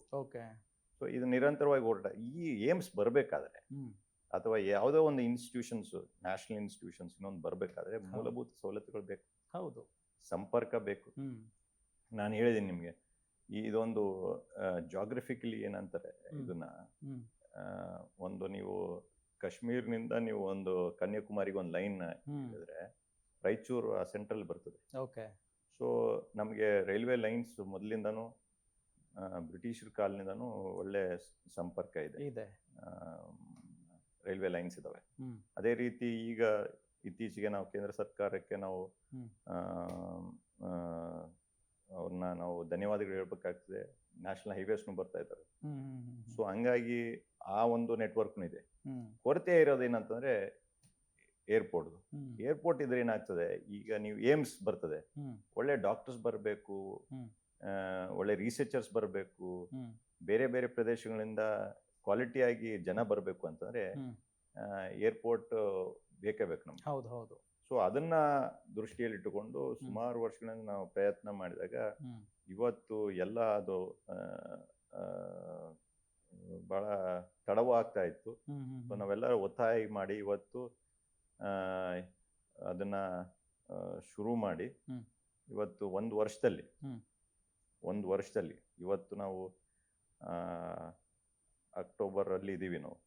ಮುಂದಿನ ವರ್ಷ ಆಗಸ್ಟ್ ಸೆಪ್ಟೆಂಬರ್ ಅಲ್ಲಿ ಮೊದಲನೇ ಫ್ಲೈಟ್ ಅನ್ನ ಇಲ್ಲಿ ಲ್ಯಾಂಡ್ ಮಾಡ್ಬೇಕು ಅನ್ನೋದು ನಮ್ಮ ಉದ್ದೇಶ. ಅದು 2026 ಅದಕ್ಕೆ ನಮ್ಮ ಒಂದು ಇವತ್ತು ಆಡಳಿತ ವ್ಯವಸ್ಥೆ ಏನಿದೀವಿ, ನಮ್ಮ DC ಅವರಾಗಿರ್ಬೋದು, ಮತ್ತೆ ಎಲ್ಲ ಅಡ್ಮಿನಿಸ್ಟ್ರೇಷನ್ ಇದು ಬಹಳ ಒಳ್ಳೆ ರೀತಿಯಾಗಿ ಅವರು ಇದನ್ನ ಫಾಲೋಅಪ್ ಮಾಡ್ತಾ ಇದ್ದಾರೆ. ಲ್ಯಾಂಡ್ ಅಕ್ವಿಸಿಷನ್ ಮಾಡ್ತಾ ಇದ್ದಾರೆ, ಲ್ಯಾಂಡ್ ಕಾಂಪನ್ಸೇಷನ್ ಕೊಡ್ತಾ ಇದ್ದಾರೆ. ಮತ್ತೆ ಕೇಂದ್ರದಲ್ಲಿ ನಮ್ಮ ಒತ್ತಡ ಏನಿದೆಯೋ, ಏನು ಸಿವಿಲ್ ಏವಿಯೇಷನ್ ಮಿನಿಸ್ಟ್ರಿ ಮೇಲೆ, ಮತ್ತೆ ನಮ್ಮ MB ಪಾಟೀಲ್ ಅವರು, ಮೇಜರ್ ಇಂಡಸ್ಟ್ರೀಸ್ ಮಿನಿಸ್ಟರು, ನಮ್ಮ ಮುಖ್ಯಮಂತ್ರಿಗಳು, ಉಪಮುಖ್ಯಮಂತ್ರಿಗಳು ಎಲ್ಲರೂ ಸೇರಿ ನಾವು ಅಲ್ಲಿ ಒತ್ತಾಯ ಹಾಕಿದಾಗ ಸುಮಾರು ಡೆಲಿಗೇಷನ್ಸ್ ತಗೊಂಡು ಹೋಗಿದ್ವಿ. ತಂದೆಯವರಾಗ್ಲಿ ಇರ್ಬೋದು, ಜಿಲ್ಲಾ ಮಂತ್ರಿಗಳಾಗಿರ್ಬೋದು, ಎಲ್ಲರೂ ತಂಡ ಹೋಗಿ ಅವ್ರ ಮೇಲೆ ಒತ್ತಡ ಹಾಕಿದಾಗ ಇವತ್ತು ವೇಗವಾಗಿ ನಡೀತಾ ಇದೆ. ನಮ್ಗೆ ಏನು ರಾಯಚೂರಿನ ಒಂದು ಏನು ಜನರದ ಏನು ಆಸೆ ಇದೆಯೋ ಅದು ಮುಂದಿನ ವರ್ಷ ಈಡೇರುತ್ತೆ ಅಂತ ನನ್ನ ಒಂದು ಆಶಾಭಾವನೆ ಇದೆ. ಈ ಭಾಗದಲ್ಲಿ ಒಂದು ನೀರಿನ ಅಭಾವ ಅಥವಾ ನೀರಿಗಾಗಿ ಹಾಹಾಕಾರ ಅನ್ನೋ ಒಂದು ಮಾತಿದೆ, ಮತ್ತೆ ರಸ್ತೆಗಳು ಸರಿ ಇರಲಿಲ್ಲ ಅನ್ನೋ ಒಂದು ಮಾತು ಕೂಡ ಇತ್ತು. ಈಗ ರಿಂಗ್ ರೋಡ್ ಕೂಡ ನೀವೇ ತಂದಿದ್ದೀರಿ ಅನ್ನೋ ಮಾತಿದೆ. ರಿಂಗ್ ರೋಡ್ ಆಗ್ತಾ ಇದೆ. ಒಂದೇನಂದ್ರೆ ಅದು ಮೊನ್ನೆ ಬಜೆಟ್ ಅಲ್ಲಿ ಅದನ್ನ ಸ್ಯಾಂಕ್ಷನ್ ಮಾಡಿಸಿದ್ವಿ. ಈಗ ಅದು ಮೊನ್ನೆ ತಾನೇ ಅದು ಎಷ್ಟು ಒಂದು 95 ಎಕರೆ ಬೇಕಾಗುತ್ತೆ ಅದಕ್ಕೆ ಲ್ಯಾಂಡ್ ಎಕ್ವಿಸಿಷನ್. ಸೊ ಅದಕ್ಕೆ ಇಷ್ಟೊಂದು ಹಣ ಬೇಕಾಗ್ತದೆ ಲ್ಯಾಂಡ್ ಕಾಂಪನ್ಸೇಷನ್ ಕೊಡಕ್ಕೆ. ಸೊ ಅದನ್ನೆಲ್ಲ ತಯಾರಿ ಮಾಡಿ ಅದನ್ನ ನಾವು ಈಗಾಗಲೇ PW ಮಿನಿಸ್ಟರ್ ಆದಂತ ನಮ್ಮ ಸತೀಶ್ ಜಾರಕಿಹೊಳಿ ಅವರಿಗೆ ಈಗಾಗಲೇ ನಾವು ಮನವರಿಕೆ ಮಾಡಿದೀವಿ. ಬಜೆಟ್ ಅಲ್ಲೇನು ನಮ್ಮ ಮುಖ್ಯಮಂತ್ರಿಗಳಾದಂತ ಸಿದ್ದರಾಮಯ್ಯ ಅವರು ಇಟ್ಟಿದ್ದಾರೆ. ಸೊ ಅದನ್ನು ಇಷ್ಟಲ್ಲೇ ಅದೊಂದು ಈಡೇರಿ ಹೋಗ್ತದಂತ ನಾನು ಒಂದು ಆಶಾಭಾವನೆ ಇದೆ ನನಗೆ. ಹ್ಮ್ ಹ್ಮ್ ಹ್ಮ್ ಅದ್ರ ಜೊತೆಲಿ ಏನಂತಂದ್ರೆ ಇಡೀ ಒಂದು ನಗರವನ್ನ, ಹ್ಮ್ ಸುಂದರವಾದಂತ ನಗರವನ್ನ ಮಾಡಬೇಕು. ಹ್ಮ್ ಇಲ್ಲಿ ಜನ ಏನ್ ನಾವು ಬೇರೆ ಕಡೆ ಹೋದಾಗ ಹ್ಮ್ ಆ ಅಲ್ಲಿ ಹೋಗ್ಬೇಕು, ಅಲ್ಲಿ ನೋಡಿ ಬರ್ಬೇಕು ಅಂತ ಹೆಂಗೆ ಯಾವ ರೀತಿ ಹೇಳ್ತಾರೆ, ಅದೇ ಹೌದು. ರೀತಿ ಇಲ್ಲಿ ಹ್ಮ್ ರಾಯಚೂರು ಹೋಗ್ಬೇಕು, ಹೋಗಿ ಅದನ್ನ ನೋಡಿ ಬರ್ರಿ ಅಂತ ಹ್ಮ್ ಹೇಳಂತ ಜಾಗಗಳನ್ನ ನಾವು ಗುರುತಿಸಿ ಅದನ್ನ ನಾವು ಡೆವಲಪ್ ಮಾಡ್ಬೇಕು ಅನ್ನೋದನ್ನ ಒಂದು ದೃಷ್ಟಿಕೋನ ಇಟ್ಕೊಂಡು ನಾವು ಮಾಡ್ತಾ ಇದೀವಿ. ಹ್ಮ್ ಹ್ಮ್ ಹ್ಮ್ ಹ್ಮ್ ನಮಗೇನ್ ಅನ್ಸ್ತದೆ, ಇನ್ನ 2-3 ವರ್ಷದಲ್ಲಿ ಆ ಕಾಲಾವಕಾಶ ಬೇಕು. ಈಗ ರಸ್ತೆಗಳಾಗಿ ನೀವು ಅಂತ ಇದ್ರಿ, ಹೌದು. ಮಹಾತ್ಮ ಗಾಂಧಿ ನಗರ ವಿಕಾಸ್ ಯೋಜನೆ ಅಂತೇಳಿ ಹ್ಮ್ ಅದರಲ್ಲಿ 200 ಕೋಟಿ ಸರ್ಕಾರ ಕೊಟ್ಟಿದೆ, ನಮಗೆ ಹ್ಮ್ ಮುಖ್ಯಮಂತ್ರಿಗಳು ಕೊಟ್ಟಿದ್ದಾರೆ. ಹ್ಮ್ ಆ ಒಂದು 200 ಕೋಟಿ ಹ್ಮ್ ಮುಖಾಂತರ ಈ ಏನು ಸಿಟಿ ಕಾರ್ಪೊರೇಷನ್ ಅಲ್ಲಿ ಹ್ಮ್ ಏನು ರಸ್ತೆಗಳಿದಾವೆ ಹ್ಮ್ ಅವಕ್ಕೆಲ್ಲ ಮೇಲ್ದರ್ಜೆಗೆ ಏರಿಸ್ಬೇಕು. ಹ್ಮ್ ಇಡೀ ರಾಜ್ಯದಲ್ಲಿ ಎಲ್ಲಿ ರಸ್ತೆಗಳು ಅಂತ ರಸ್ತೆಗಳು ಇರ್ಕೂಡ್ದು. ಹ್ಮ್ ಎಲ್ಲಿ ಈಗ ನೀವೇನು ಯಾವ ರೀತಿ ಪಾಟ್ ಹೋಲ್ ಅಂತೇಳಿ ಇದು ಮಾಡ್ತಾ ಇದ್ರಲ್ಲ, ಹ್ಮ್. ಅಂಥದ್ದು ಯಾವುದೇ ಒಂದು ಅವಕಾಶ ಇಲ್ಲದೆ ಒಳ್ಳೆ ಗುಣಮಟ್ಟದ ಒಂದು ರಸ್ತೆಗಳನ್ನ ನಿರ್ಮಾಣ ಮಾಡ್ಬೇಕು ಅನ್ನೋದು ನಮ್ಮ ಉದ್ದೇಶ. Yes sir. ಸರ್, ಇನ್ನೊಂದು ರಾಜ್ಯ ರಾಜಕಾರಣ ಅಂತ ಬಂದಾಗ ಸಿಎಂ ಸಿದ್ದರಾಮಯ್ಯನವರು ಮತ್ತು DCM DK ಶಿವಕುಮಾರ್ ಅವರು ಬಹಳ ಪ್ರಮುಖ, ಮತ್ತು ಅವರಿಗೆ ಕೆಲವು ವ್ಯಕ್ತಿಗಳು ಬೇರೆ ಬೇರೆ ಜಿಲ್ಲೆಗಳಲ್ಲಿ ನೆನಪಿರ್ತಾರೆ. ಅದರಲ್ಲಿ ರವಿ ಬೋಸರಾಜು ಅವರು ಏನೇ ಕಾರ್ಯಕ್ರಮಗಳು ಬಂತು ಅಂದ್ರೂ ಕೂಡ ಅಲ್ಲಿ ರವಿ ಬೋಸರಾಜು ನೇತೃತ್ವ ವಹಿಸ್ಬೇಕಪ್ಪ, ಅಚ್ಚುಕಟ್ಟಾಗಿರುತ್ತೆ ಅಂತ ಹೇಳಿ ಆ ನಂಬಿಕೆ ಗಳಿಸ್ಕೊಳ್ಳೋದಕ್ಕೆ ಹೆಂಗ್ ಸಾಧ್ಯ ಆಯ್ತು ನಿಮ್ಗೆ? ಅದೇ, ಮತ್ತೆ ಇದು ಸುಮಾರು ವರ್ಷಗಳಿಂದ ನಮ್ಮ ಪಾರ್ಟಿಯಲ್ಲಿ ಒಂದು ಯಾವುದೇ ಒಂದು ಎಲೆಕ್ಷನ್ ಇರ್ಬೋದು ಅಥವಾ ಯಾವುದೇ ಒಂದು ಕಾರ್ಯಕ್ರಮ ಮಾಡಬೇಕಾದ್ರೆ ನಾವು ಬೇರೆ ಬೇರೆ ರಾಜ್ಯಗಳಿಗೆ ಹೋಗ್ತೀವಿ. ತೆಲಂಗಾಣ ಆಗಿರ್ಬೋದು, ನಾವು ಮಹಾರಾಷ್ಟ್ರ ಆಗಿರ್ಬೋದು, ಗೋವಾ ಆಗಿರ್ಬೋದು, ತಮಿಳ್ನಾಡು, ಜಮ್ಮು ಅಂಡ್ ಕಾಶ್ಮೀರವರೆಗೆ ಹೋಗಿ ಬಂದ್ವಿ ನಾವು. ಸೊ ಈ ಸಂಘಟನೆ ಅನ್ನೋದನ್ನ ಬಹಳ ಚಿಕ್ಕ ವಯಸ್ಸಿನಿಂದನೂ ನಾನು ಗ್ರಹಿಸಿದ್ದೀನಿ. ಯಾವ ರೀತಿ ಸಂಘಟನೆ ಮಾಡ್ಬೋದು ಅನ್ನೋದು ನನಗೆ ಒಂದು ಅನುಭವ ಆಗಿದೆ. ಯಾಕಂದ್ರೆ ಪಾರ್ಟಿನೇ ಕೊಟ್ಟಿರೋದು ಅದು. ಯಾವತ್ತು ಪಾರ್ಟಿ ನನಗೆ ಏನು ಆದೇಶ ಕೊಟ್ಟಿದ್ದೀರೋ, ಯಾವ ಎಲೆಕ್ಷನ್ಗೆ ಹೋಗ್ಬೇಕು ಅಂತ ಹೇಳಿದಾಗ ನಾನು ಹೋದಾಗ ಆ ಅನುಭವ ಏನ್ ಸಿಕ್ಕಿದೆಯೋ ಅದ್ರ ಮುಖಾಂತರ ಇವತ್ತು ಏನು ಸಮಾವೇಶಗಳು ಮಾಡೋದಾಗ್ಲಿ ಬಹಳ ಇಂಪಾರ್ಟೆಂಟ್. ಏನಂತಂದ್ರೆ ಯಾವ ಒಬ್ಬ ವ್ಯಕ್ತಿ ಕಾಣ್ತಾರೆ ನಿಮ್ಗೆ, ಬಟ್ ಅದ್ರ ಹಿಂದೆ ಬಹಳ ದೊಡ್ಡ ಬಳಗ ಇರ್ತದೆ. ಇಲ್ಲಿ ನಮ್ಮದೇನೇ ಶಕ್ತಿ ಅಂತ ಅದು ಎಲ್ಲರಿಗೂ ಗೊತ್ತದು. CM ಅವ್ರಿಗೂ ಗೊತ್ತು, DCM ಅವ್ರಿಗೂ ಗೊತ್ತು, ನಮ್ಮ ಪಾರ್ಟಿ ಹೈಕಮಾಂಡ್ಗೂ ಗೊತ್ತು. ಇಲ್ಲಿ ರಾಯಚೂರು ಏನು ಇಲ್ಲಿ ಒಂದು ಬಳಗ ಏನಿದೆಯೋ ಬಹಳ ಶಕ್ತಿಶಾಲಿ. ಮತ್ತೆ ಏನೇ ಕೆಲಸ ಕೊಟ್ರಿ ನೀವು ಇಡೀ ಬೈ ಎಲೆಕ್ಷನ್ ಅಲ್ಲಿ ಎಲ್ಲೇ ಆಗಿರ್ಬೋದು, ಇಲ್ಲಿಂದಾನೇ ಒಂದು ತಂಡ ಹೋಗ್ತದೆ. ಪ್ರಚಾರಕ್ಕಾಗಿರ್ಬೋದು ಮತ್ತೆ ಅಲ್ಲಿ ಕೆಲಸ ಕಾರ್ಯಗಳು ಮಾಡಬೇಕು ಅಂತಂದ್ರೆ ಇಲ್ಲಿಂದನೇ ಒಂದು ದೊಡ್ಡ ತಂಡ ಹೋಗ್ತದೆ. ಅದು ಆ ಒಂದು ಇದನ್ನ ನಾವು ಗಳಿಸಿದೀವಿ, ಸುಮಾರು ವರ್ಷಗಳಿಂದ ಮಾಡ್ತಾ ಬಂದಿದ್ವಿ. ಹಾಗಾಗಿ ಇವತ್ತು ಏನೇ ಕಾರ್ಯಕ್ರಮ ಕೊಟ್ರೇನು ಯಶಸ್ವಿಯಾಗಿ ಮಾಡ್ತೀವಿ. ಯಾವುದೇ ಒಂದು ಎಲೆಕ್ಷನ್ ಕೆಲಸ ಕೊಟ್ಟಾಗನು ಅದೇ ರೀತಿ ನಾವು ಪಣ ತೊಟ್ಟುಕೊಂಡು ಅದು ಒಂದು ಜಿದ್ದಿ ಮೇಲೆ ಒಂದು ಏನೋ ಗುರಿ ಮುಟ್ಟವರಿಗೆ ರಾತ್ರಿ ಹಗಲು ಅನ್ನೋದೇ ಅಲ್ಲಿ ಎಲ್ಲಿ ನಮ್ಮ ಹುಡುಗರು ಇರ್ತಾರಂತಂದ್ರೆ ಯಾರು ಇಡೀ ರಾಜ್ಯದಲ್ಲಿನೇ ಯಾವ ಹುಡುಗರು ಅಲ್ಲಿ ಇರಕ್ ಸಾಧ್ಯನೇ ಇಲ್ಲ ಅಂತ ಕಡೆ ಇದ್ದು ಕೆಲಸ ಮಾಡಿ ಬರ್ತಾರೆ, ಯಾವುದೋ ಒಂದು ಕಂಪ್ಲೇಂಟ್ ಇಲ್ಲದೆ. ದೊಡ್ಡ ನಾಯಕರು ಇವತ್ತು MLA ಗಳಾಗಿದ್ದಾರೆ. MLA ಆಗಕ್ಕಿಂತ ಮುಂಚಿತವಾಗಿ ಅವ್ರು ಬೆಳೆದು ಬಂದಂತ ಒಂದು ಏನು ಸಂಘಟನೆ ಮುಖಾಂತರ ಇವತ್ತು MLA ಗಳಾಗಿದ್ದಾರೆ. ಅವ್ರನ್ನು ಅದೇ ಕೆಲಸ ಮಾಡಿದ್ದಾರೆ. ಏನೋ ಎಲ್ಲೆಲ್ಲೋ ಇದ್ದು ಏನೋ ಸವಲತ್ತುಗಳು ಇಲ್ಲದೆ ಹೋದಾಗನು ಅಲ್ಲೇ ಇದ್ದು 30 ದಿವಸ 40 ದಿವಸ ಅಲ್ಲಿದ್ದು ಕೆಲಸ ಮಾಡಿ ಬಂದಿದೆ. ಸೊ ಹಂಗಾಗಿ ಇವತ್ತು ಅವ್ರ ಒಂದು ನಂಬಿಕೆ ಇತ್ತು. ರವಿ ಬೋಸರಾಜ್ ಅನ್ನೋದು ಒಂದು ಹೆಸರು ಇರ್ಬೋದು, ಬಟ್ ಅದ್ರ ಜೊತೆಯಲ್ಲಿ ಒಂದು ದೊಡ್ಡ ಬಳಗ ಇದೆ. ಆ ಬಳಗನೇ ಕೆಲಸ ಮಾಡ್ತಿರೋದು. ನಾನು ಒಂದು ಹೆಸರಿಗೆ ಮಾತ್ರ ಇರ್ಬೋದು, ಬಹಳಷ್ಟು ಕೆಲಸಗಳು ನಾವು ಫೋನ್ ಮುಖಾಂತರನೇ ಆಗೋಗ್ತವೆ. ಸೊ ಆ ಒಂದು ಶಕ್ತಿ ದೇವರು ಕೊಟ್ಟಿದ್ದಾರೆ, ಆ ಪ್ರೀತಿ ವಿಶ್ವಾಸ ಒಂದಿದೆ. ಇದು ಸಿದ್ದರಾಮಯ್ಯನವರು ಉಪಮುಖ್ಯಮಂತ್ರಿಗಳು ನಿಮ್ಮ ಮೇಲಿರುವಂತ ವಿಶ್ವಾಸ. ಬಟ್ ರಾಷ್ಟ್ರ ಮಟ್ಟದಲ್ಲೂ ಕೂಡ ರವಿ ಬೋಸರಾಜ್ ಅವ್ರ ಪರಿಚಯ ಅಲ್ಲ.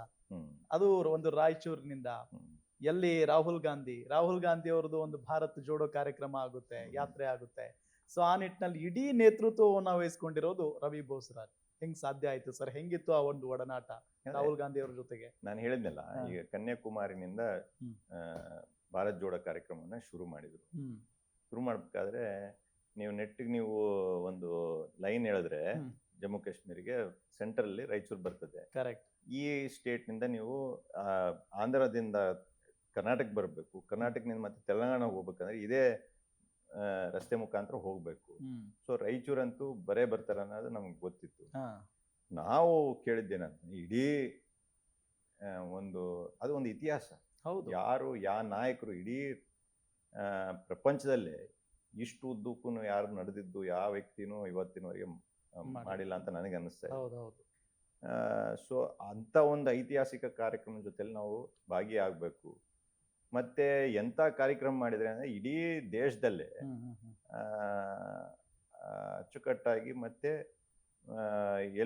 ಎಲ್ಲಿ ಆಗಿರಬಾರ್ದು ಅಂತ ಒಂದು ಕಾರ್ಯಕ್ರಮ ನಾವು ಮಾಡ್ಬೇಕು ಅಂತೇಳಿ ನಮ್ಮೆಲ್ಲ ಇದೇ ಬಳಗ ನಿರ್ಧಾರ ಮಾಡಿ ಅವ್ರನ್ನ ಮನವರಿಕೆ ಮಾಡಿದಾಗ ಅಂತ ಒಂದು ಐತಿಹಾಸಿಕ ಒಂದು ಭಾರತ್ ಜೋಡೋ ಯಾತ್ರೆ ಇಡೀ ದೇಶದ ಇತಿಹಾಸದಲ್ಲೇ ಅತಿ ದೊಡ್ಡ ಕಾರ್ಯಕ್ರಮ ಎಲ್ಲನ ಆಗಿದೆ ಅನ್ನೋ 1, 2, 3 ಕಾರ್ಯಕ್ರಮಗಳು ನಾವು ನಾವು ಅದನ್ನ ಪ್ರಶಂಸೆ ಮಾಡಬಾರ್ದು.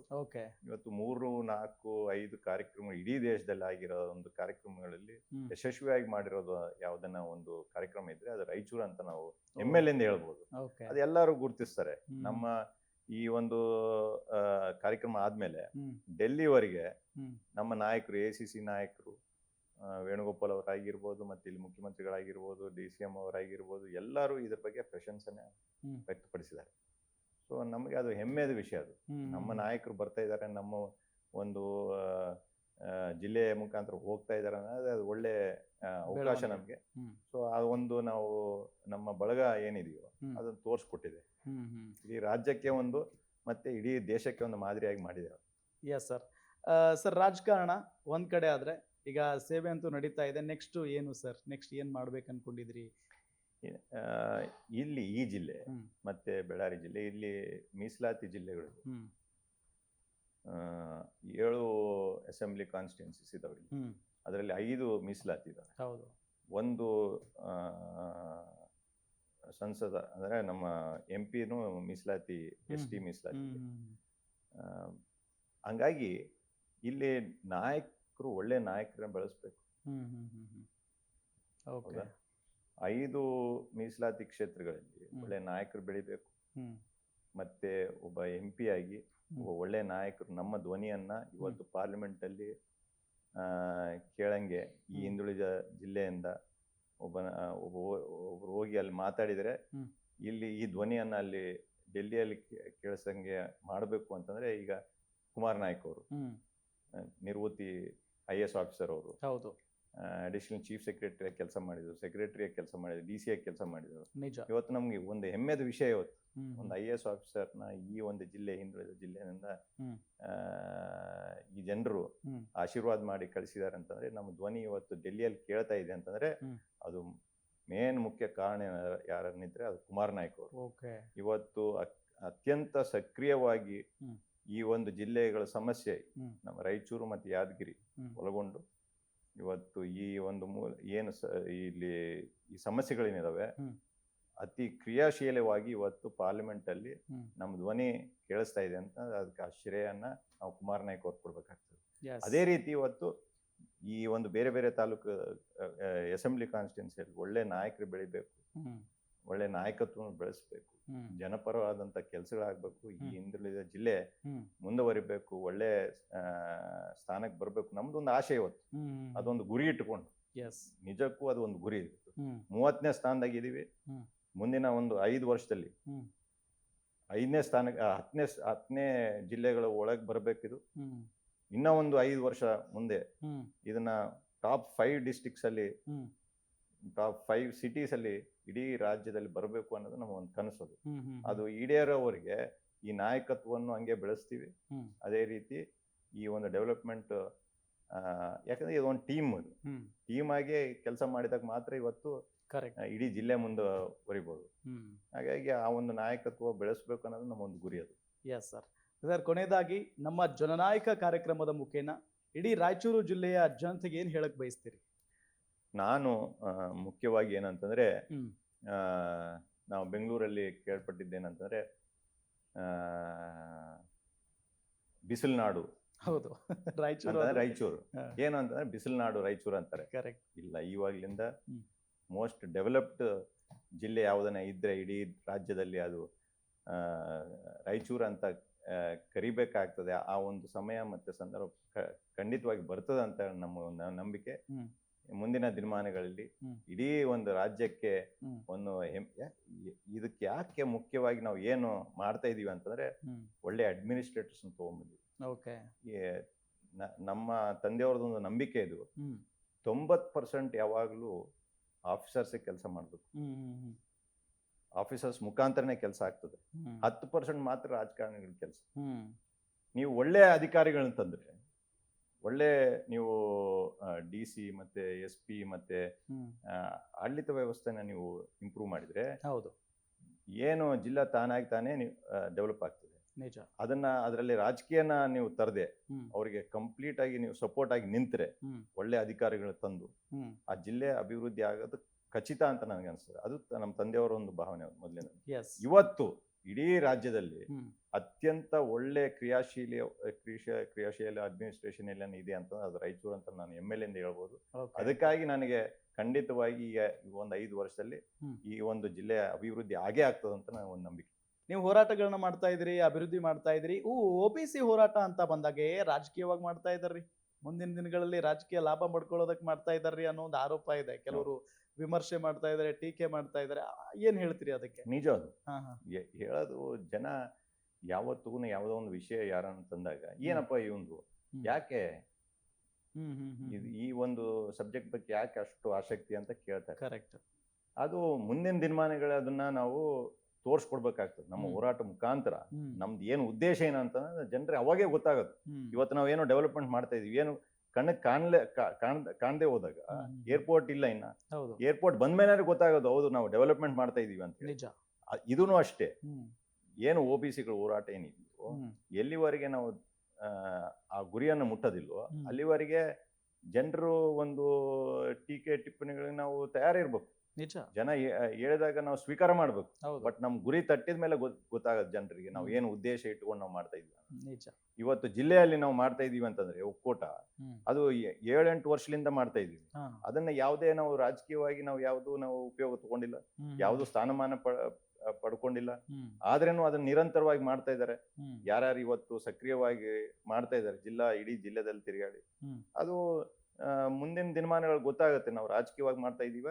ಎಲ್ಲರೂ ಬಹಳಷ್ಟು ಜನ ಉಪಯೋಗ ಮಾಡ್ತಾರೆ, ಜಾತಿಯನ್ನ ರಾಜಕೀಯವಾಗಿ ಉಪಯೋಗ ಮಾಡ್ತಾರೆ. ಅದು ಮುಂದಿನ ದಿನಮಾನಗಳ ಜನರೇ ತೀರ್ಮಾನ ಮಾಡ್ತಾರೆ ಅಂತ ನಾನು ಒಂದು ನಂಬಿಕೆ. Yes sir, thank you so much ಇಷ್ಟೊತ್ತು ನಮ್ಮ ಕಾರ್ಯಕ್ರಮದಲ್ಲಿ ಭಾಗಿಯಾಗಿದ್ದಕ್ಕೆ. ವೀಕ್ಷಕರೇ, ನೋಡಿದ್ರಲ್ಲ, ಇದು ರವಿ ಬೋಸರಾಜು ಅವರ ಮಾತು. ರಾಯಚೂರನ್ನ ಅಭಿವೃದ್ಧಿ ಪಡಿಸೋದೇ ಅವರ ಮುಖ್ಯವಾದಂತ ಗುರಿ ಅನ್ನೋದು ಅವ್ರ ಮಾತಿನಲ್ಲೇ ಅರ್ಥ ಆಯ್ತು. ಸೊ ಅಂತ ಒಬ್ಬ ನಾಯಕನನ್ನ ರಾಯಚೂರಿನ ಜನ ಮುಂದಿನ ದಿನಗಳಲ್ಲಿ ಯಾವ ರೀತಿಯಾಗಿ ಬೆಳೆಸಬಹುದು, ಜಸ್ಟ್ ಇಮ್ಯಾಜಿನ್. ಅದು ರಾಯಚೂರಿನ ಜನರಿಗೆ ಬಿಟ್ಟಿದ್ದು. ಇದಾಗಿತ್ತು ಈ ಹೊತ್ತಿನ ವಿಶೇಷ. ನೋಡ್ತಾ ಇರಿ ಗ್ಯಾರಂಟಿ ನ್ಯೂಸ್, ಸುದ್ದಿ ಖಚಿತ, ನ್ಯಾಯ ನಿಶ್ಚಿತ.